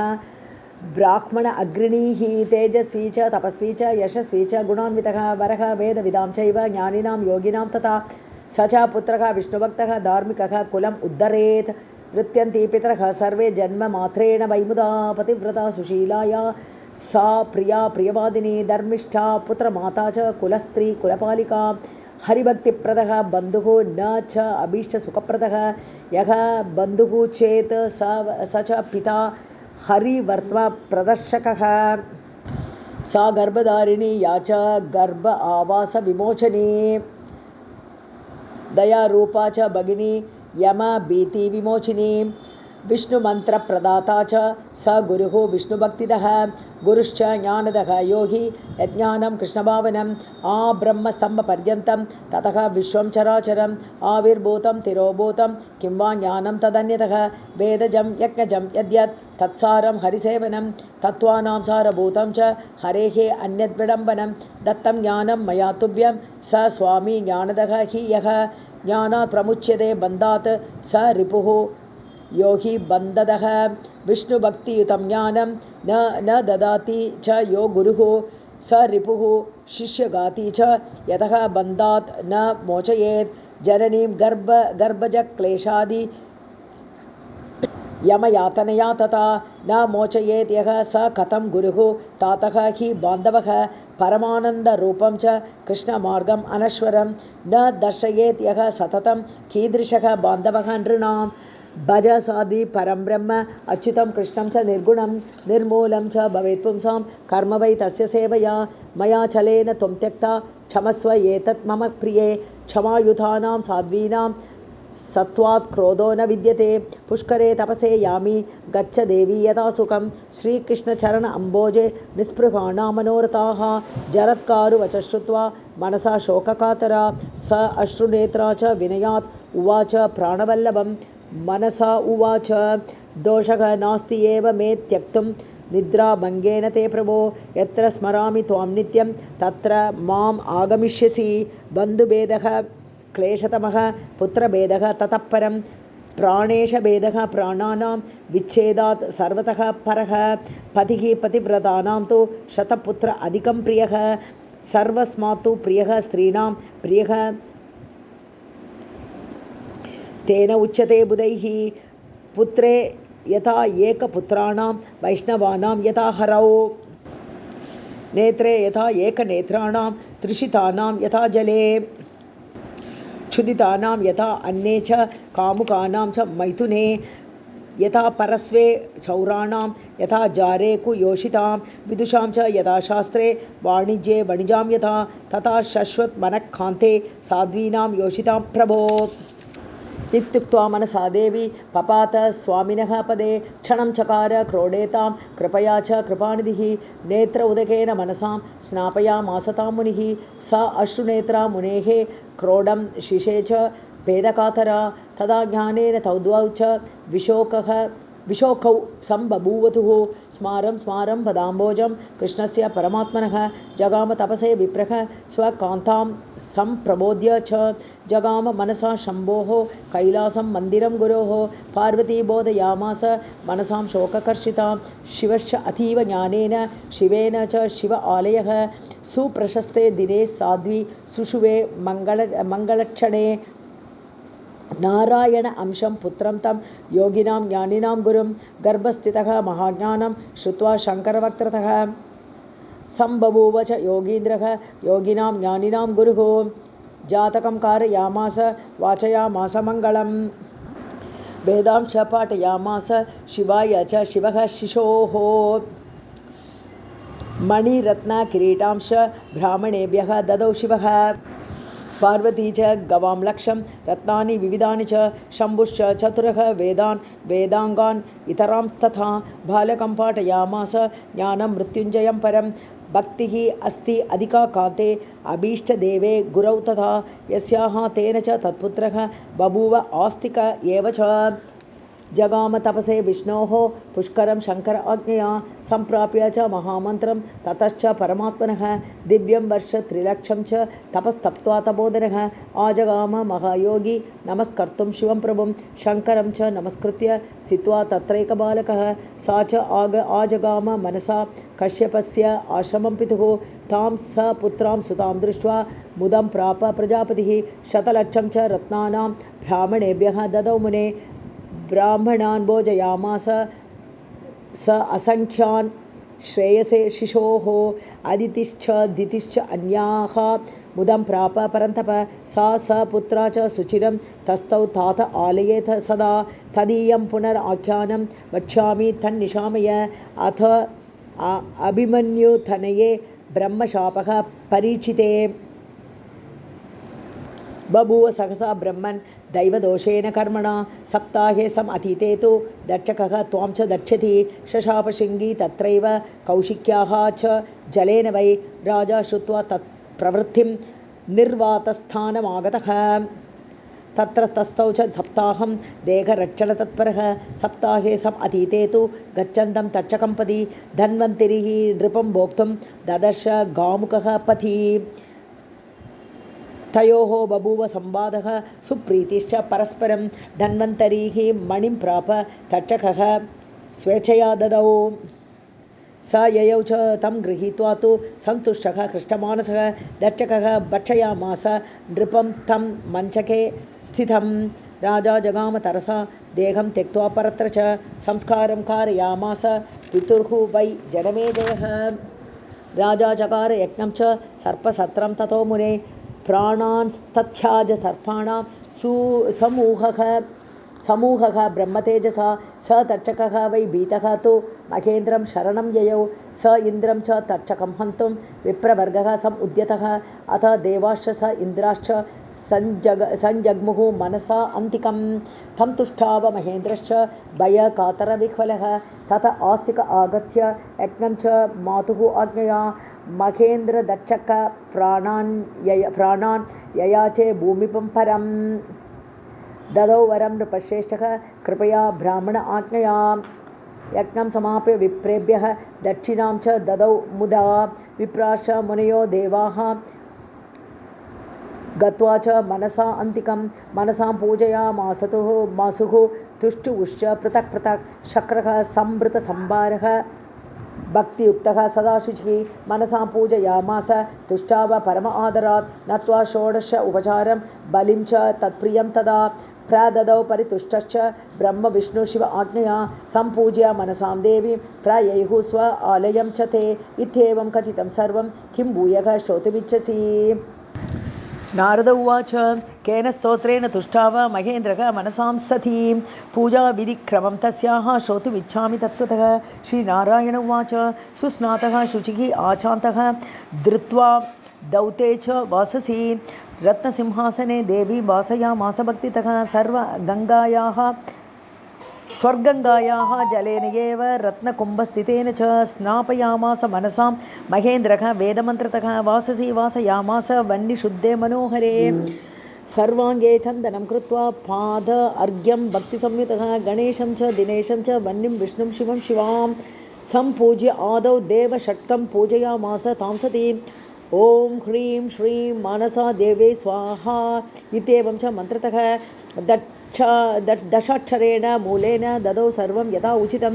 दत्वा षोडश उपचारान् दुर्लभान् देवनायकः पूजयामास भक्त्या च विष्णुना प्रेरितः। मुदा वाद्यं नानाप्रकारं च वादयामास तत्र वै बभूव पुष्पवृष्टिश्च नभसः मनसा उपरि देवप्रिय आज्ञया तत्र ब्रह्म विष्णुशिवाज्ञया तुष्टावस अश्रुनेत्रश्च पुलकाङ्कितविग्रहः।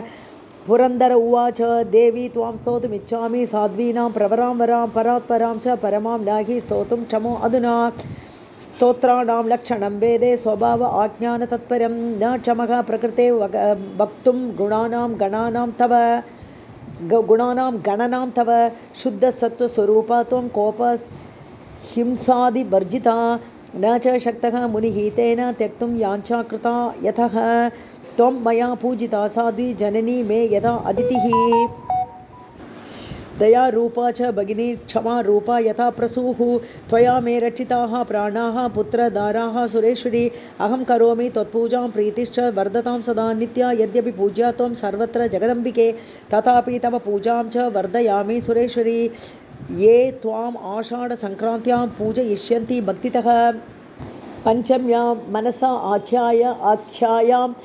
मास अन्ते वा दिने दिने पुत्र पौत्रादयः तेषां वर्धन्ते च धनानि वै यशस्विनः कीर्तिमन्तः विद्यावन्तः गुणान्विताः। ये त्वं न पूजयिष्यन्ति निन्दन्ति अज्ञानतः जनाः लक्ष्मीहीनाः भविष्यन्ति तेषां नागभयं सदा। त्वं स्वयं सर्वलक्ष्मीश्च वैकुण्ठे कमलालया नारायण अंशः भगवान्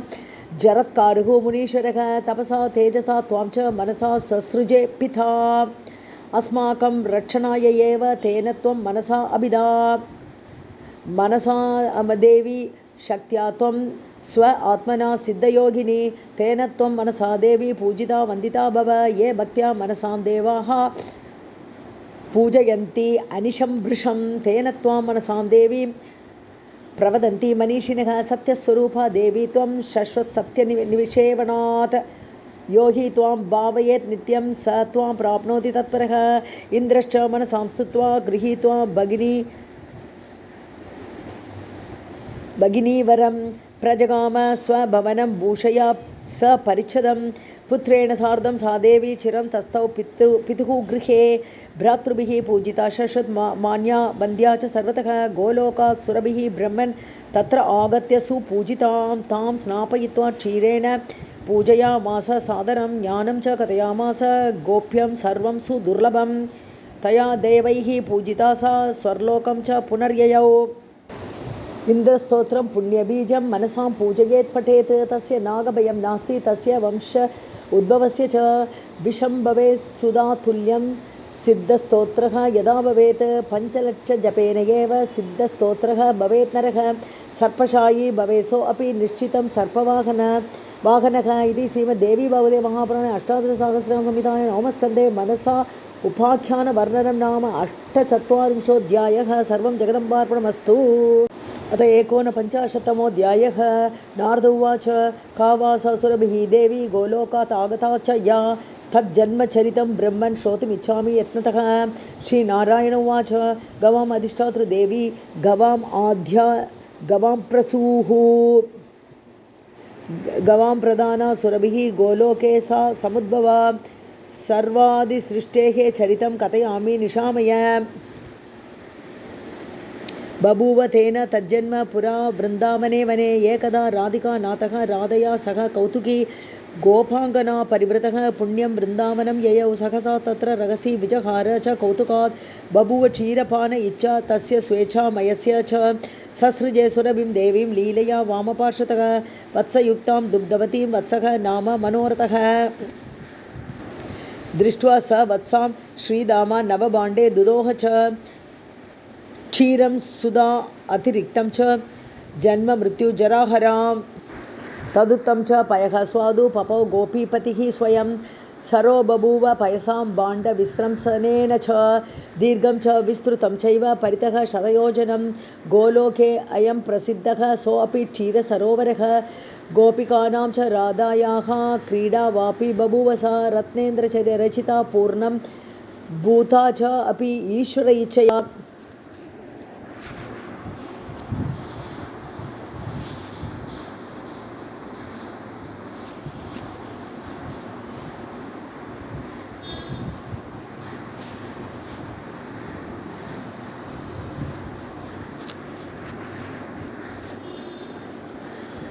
बभूव कामधेनूनां सहसा लक्षकोटयः सयावन्तः तत्र गोपाश्च सुरभ्या लोमकूपतः तासां पुत्राश्च बहवः सम्बभूवुः असङ्ख्यकाः कथिता च गवां सृष्टिः तया च पूरितं जगत्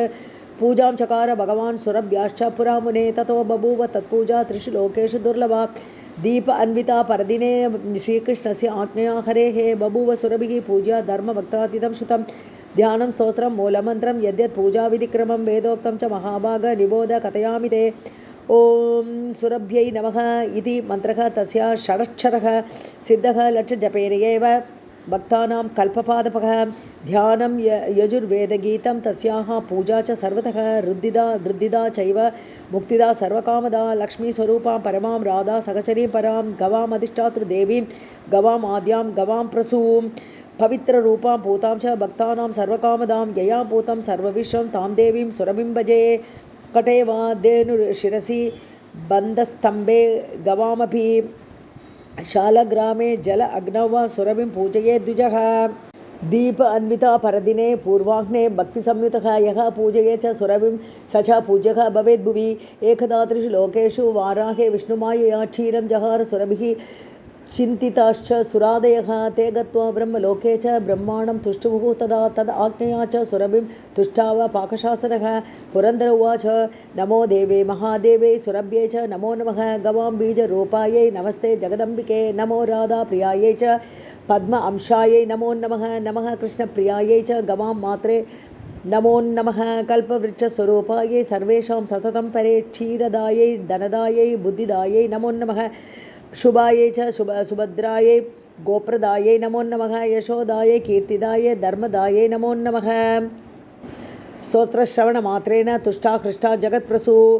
आविर्बभूव तत्र एव ब्रह्मलोके सनातने महेन्द्राय वरं दत्त्वा वाञ्छितं चापि दुर्लभं जगाम सा च गोलोकं ययुः देवादयः गृहं बभूव विश्वं सहसा दुग्धपूर्णं च नारद दुग्धं घृतं ततो यज्ञः ततः प्रीतिः सुरस्य च इदं स्तोत्रं महापुण्यं भक्तियुक्तश्च यप्पडेत् स गोमान् धनवांश्चैव कीर्तिमान् पुत्रवांस्तथा स स्नातः सर्वतीर्थेषु सर्व एकेषु दीक्षितः इह लोकं सुखं भुक्त्वा याति अन्ते कृष्णमन्दिरे सुचिरं निवसे तत्र करोति कृष्णसेवनं न पुनर्भवनं तत्र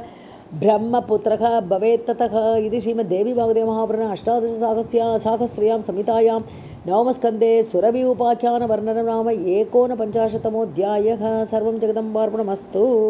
अथ 50तमोऽध्यायः नारद उवाच श्रुतं सर्वम् उपाख्यानं प्रकृतीनां यथा ततं यश्रुत्वा मुच्यते जन्तुः जन्मसंसारबन्धनात् अधुना श्रोतुमिच्छामि रहस्यं वेदगोपितं राधायाश्चैव दुर्गायाः विधानं श्रुतिचोदितं महिमा वर्णितो अतीव भवता परयोः द्वयोः श्रुत्वा तं तद्गतं चेतः न कस्य स्यात् मुनीश्वर ययोः अंशः जगत्सर्वं यन्नियम्यं चराचरं ययोः भक्त्या भवेत् मुक्तिः तद्विधानं वद अधुना श्रीनारायण उवाच शृणु नारद वक्ष्यामि रहस्यं श्रुतिचोदितं यत् न कस्यापि च आख्यातं सारात् सारं परात्परं श्रुत्वा परस्मै न वाच्यं यतः अतीव रहस्यकं मूलप्रकृतिरूपिण्याः संविदः जगद् उद्भवे प्रादुर्भूतं शक्तियुग्मं प्राणबुद्धि अधिदैवतं जीवानां चैव सर्वेषां नियन्त्रो प्रेरकं सदा तदधीनं जगत्सर्वं विराडादिचराचरं यावत् तयोः प्रसादः न तावत् मोक्षः हि दुर्लभः न तावत् मोक्षः हि दुर्लभः ततस्तयोः प्रसादार्थं नित्यं सेवेत तद्द्वयं तत्र आदौ राधिकामन्त्रं शृणु नारदभक्तितः ब्रह्म विष्णु आदिभिः नित्यं सेवितः यः परात्परः श्रीराधा इति चतुर्थी अन्तं वन्नेः जाया ततः परं षडक्षरः महामन्त्रः धर्मादि अर्थप्रकाशकः मायाबीज आदिकश्च अयं वाञ्छाचिन्तामणिः स्मृतः वक्त्रकोटिसहस्रैस्तु जिह्वाकोटिशतैरपि एतत् मन्त्रस्य माहात्म्यं वर्णितुं नैव शक्यते जग्राह प्रथमं मन्त्रं श्रीकृष्णः भक्तितत्परः उपदेशात् मूलदेव्याः गोलोके रासमण्डले विष्णुः तेन उपदिष्टः तु तेन ब्रह्मा विराट् तथा तेन धर्मः तेन च अहम् इति एषा हि परम्परा अहं जपामि तं मन्त्रं तेन अहं ऋषिः ईडितः ब्रह्माद्याः सकला देवाः नित्यं ध्यायन्ति तामुदा कृष्ण अर्चायां न अधिकारः यतः राधा अर्चनं विना वैष्णवैः सकलैः तस्मात् कर्तव्यं राधिका अर्चनं कृष्णप्राण अधिदेवी सा तद् अधीनः विभुः यतः रासेश्वरी तस्य नित्यं तया हीनः न तिष्ठति राध्नोति सकलान् कामान् तस्मात् राधा इति कीर्तिता अत्र उक्तानां मनूनां च ऋषिः अस्मि अहमेव च छन्दश्च देवी गायत्री देवता अत्र च राधिका तारः बीजं शक्तिबीजं शक्तिस्तु परिकीर्तिता मूलावृत्या षडङ्गानि कर्तव्यानि इतरत्र च अथ ध्यायेत् महादेवीं राधिकां रासनायिकां पूर्वोक्तरीत्या तु मुने सामवेदे विगीतया श्वेतचम्पकवर्णाभां शरदिन्दु सम आननां कोटिचन्द्रप्रतीकाशां शरदम्बोजलोचनां बिम्बाधरां पृथुश्रोणीं काञ्चीयुत नितम्बिनीं कुन्दपङ्क्तिसमान आभदन्तपङ्क्तिविराजितां क्षौम अम्बरपरीदानां वह्निशुद्ध अंशुक अन्विताम् ईषद्हास्य प्रसन्न आस्यां करिकुम्भयुगस्तनीं सदा द्वादशवर्षीयां रत्नभूषणभूषितां शृङ्गारसिन्धुलहरीं भक्तानुग्रहकातरां मल्लिकामालतीमाला केशपाशविराजितां सुकुमार अङ्गलतिकां रासमण्डलमध्यगां वर अभयकरां शान्तां शश्वत्सुस्थिरयौवनां रत्नसिंहासन आसीनां गोपीमण्डलनायिकां कृष्णप्राण अधिकां वेदबोधितां परमेश्वरीं एवं ध्यात्वा ततो बाह्ये शालग्रामे घटे अथवा यन्त्रे वा अष्टदले देवीं पूजयेतु विधानतः आवाह्य देवीं तत्पश्चात् आसनादि प्रदीयतां मूलमन्त्रं समुच्चार्य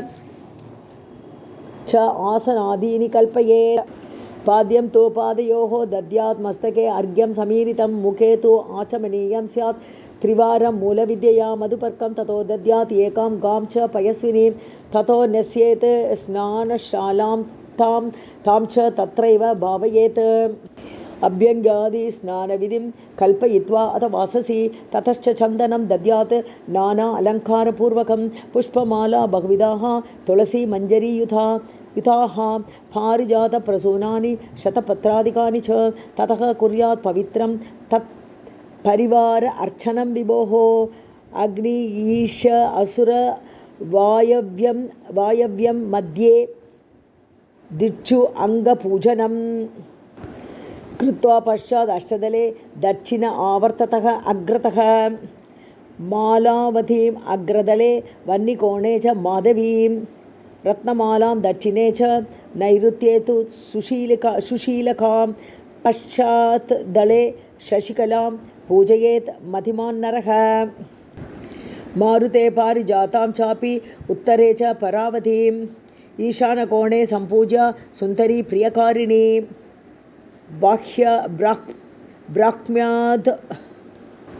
ब्राह्मी आदयस्तु तद् बाह्ये अपि आशापालांस्तु भूपुरे वज्रादिक अन्य आयुधानि देवीम् इत्थं प्रपूजयेत् ततो देवीं स आवरणां गन्धाद्यैः उपचारकैः राजोपचारसहितैः पूजयेत् मतिमान् नरः ततस्तुवीत देवेशीं स्तोत्रैः नामसहस्रकैः सहस्रसङ्ख्यं च जपं नित्यं कुर्यात् प्रयत्नतः स एवं पूजयेत् देवीं राधां रासेश्वरीं परां स भवेत् विष्णुतुल्यः तु गोलोकं याति सन्ततं यः कार्तिक्यां पौर्णिमास्यां राधा जन्मोत्सवं बुधः कुरुते तस्य सान्निध्यं दद्यात् रासेश्वरी परा केनचित् कारणेन एव राधा वृन्दावने वने वृषभानुसुता जाता गोलोकस्थायिनी सदा अत्र उक्तानां तु मन्त्राणां वर्णसङ्ख्याविधानतः पुरश्चरणकर्मोक्तं दशांशं होमम् आचरेत् तिलैः त्रिस्वादुसंयुक्तैः जुह्यात् भक्तिभावतः नारद उवाच स्तोत्रं वद मुने सम्यक् येन देवी प्रसीदति श्रीनारायण उवाच नमस्ते परम ईशानी रासमण्डलवासिनी रासेश्वरी नमस्ते अस्तु कृष्णप्राणादिकप्रिये नमः त्रैलोक्यजननी प्रसीद करुणा अर्णवे ब्रह्म विष्णु आदिभिः देवैः वन्द्यमान पदाम्बुजे नमः सरस्वती रूपे नमः सावित्री शङ्करी गंगा पद्मावती रूपे षष्ठी मंगलचंडिके नमस्ते तुलसी रूपे नमः लक्ष्मी स्वरूपिणी नमो दुर्गे भगवती नमस्ते सर्वरूपिणी मूल प्रकृति रूपां त्वां भजाम करुण अर्णवां संसार सागरात् अस्मान् उद्धर अम्ब दयां कुरु इदं स्तोत्रं त्रिसन्ध्यं यः पठेत् राधां स्मरन्त नरः न तस्य दुर्लभं किञ्चित् कदाचित् च भविष्यति देहान्ते च वसेत् नित्यं गोलोके रासमण्डले इदं रहस्यं परमं न च आख्येयं तु कस्यचित्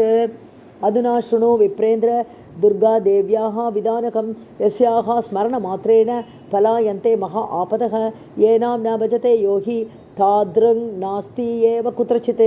सर्व उपास्या सर्वमाता शैवी शक्तिः महा अद्भुता सर्वबुद्धि अधिदेवी इयम् अन्तर्यामी स्वरूपिणी दुर्गा संकटहन्त्रीति दुर्गा इति प्रतिता भुवि वैष्णवानां च शैवानाम् उपास्या इयं च नित्यशः मूलप्रकृतिरूपा सा सृष्टिस्थिति अंतकारिणी तस्या नवाक्षरं मन्त्रं वक्ष्ये उत्तमं वाग्भवं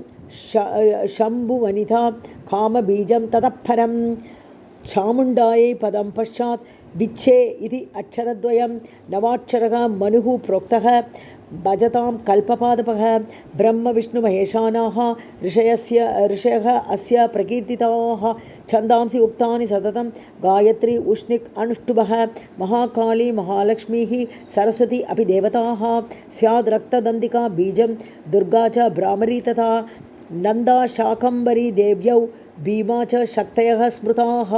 धर्मार्थकाममोक्षेषु विनियोग उदाहृतः ऋषिच्छन्दः दैवतानि मौलौ वक्त्रे हृदि न्यसेत् स्तनयोः शक्तिबीजानि न्यसेत् सर्वार्थसिद्धये बीजत्रयैः चतुर्भिश्च द्वाभ्यां सर्वेण चैव हि षडङ्गानि मनोः कुर्यात् जातियुक्तानि देशिकः शिखायां लोचनद्वन्द्वे श्रुति नासा आननेषु च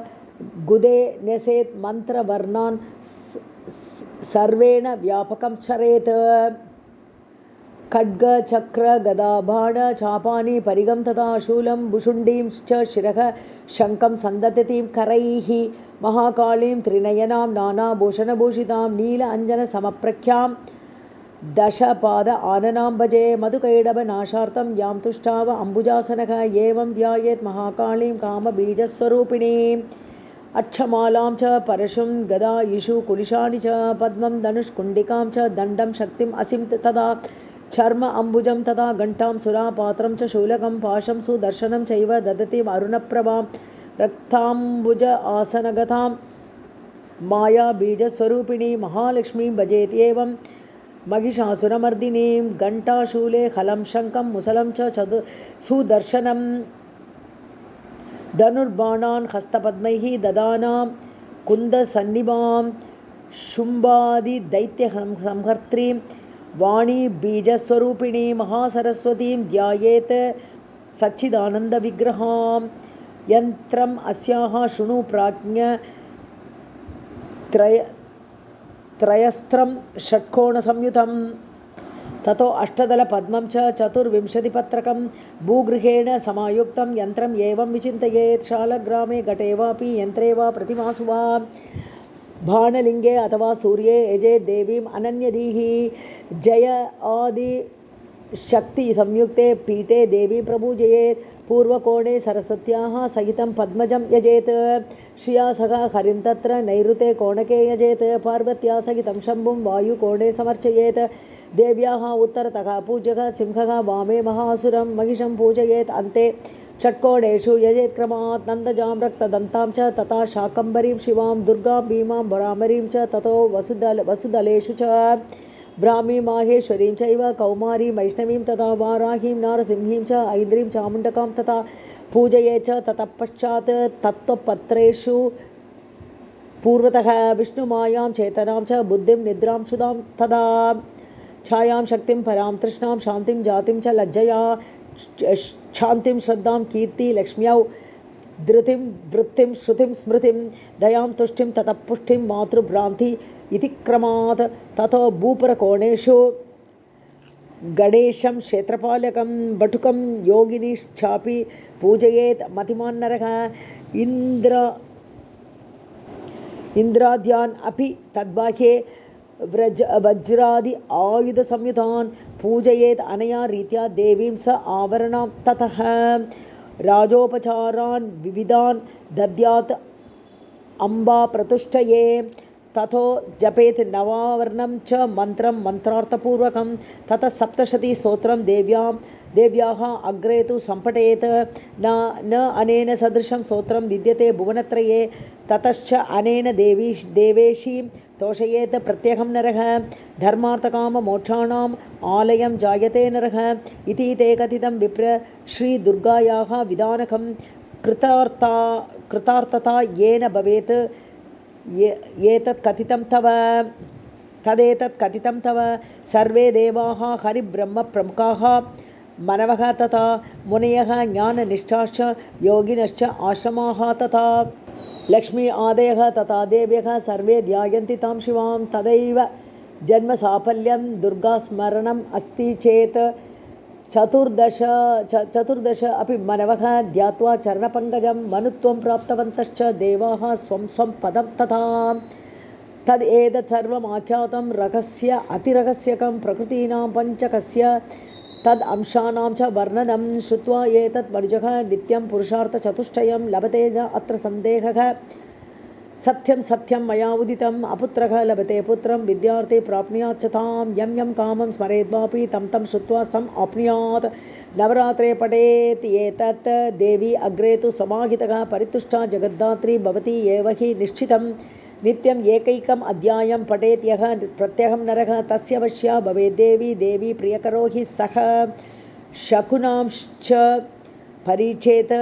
नित्यम् अस्मिन् यथाविधि। कुमारी दिव्यहस्तेन यद्वा बटुकर अम्बुजात्। मनोरथं तु संकल्प्य पुस्तकं पूजये। ततः देवीं च जगदीशानीं प्रणमे च पुनः सुस्नातां कन्यकां तत्र आनीय अभ्यर्च्य यथाविधि शलाकां रोपयेत् मध्ये तथा स्वर्णेन निर्मितां। शुभं वापि अशुभं तत्र यद् आयाति च तद्भवेत्। उदासीने अपि उदासीनं कार्यं भवति निश्चितम् इति श्रीमद्देवी भागवते महापुराणे अष्टादशसहस्रां संहितायां नवमस्कन्धे देव्या आवरणपूजा विधिवर्णनं नाम 50तमोऽध्यायः। नवमस्कन्धः समाप्तः। सर्वं जगदम्बार्पणमस्तु।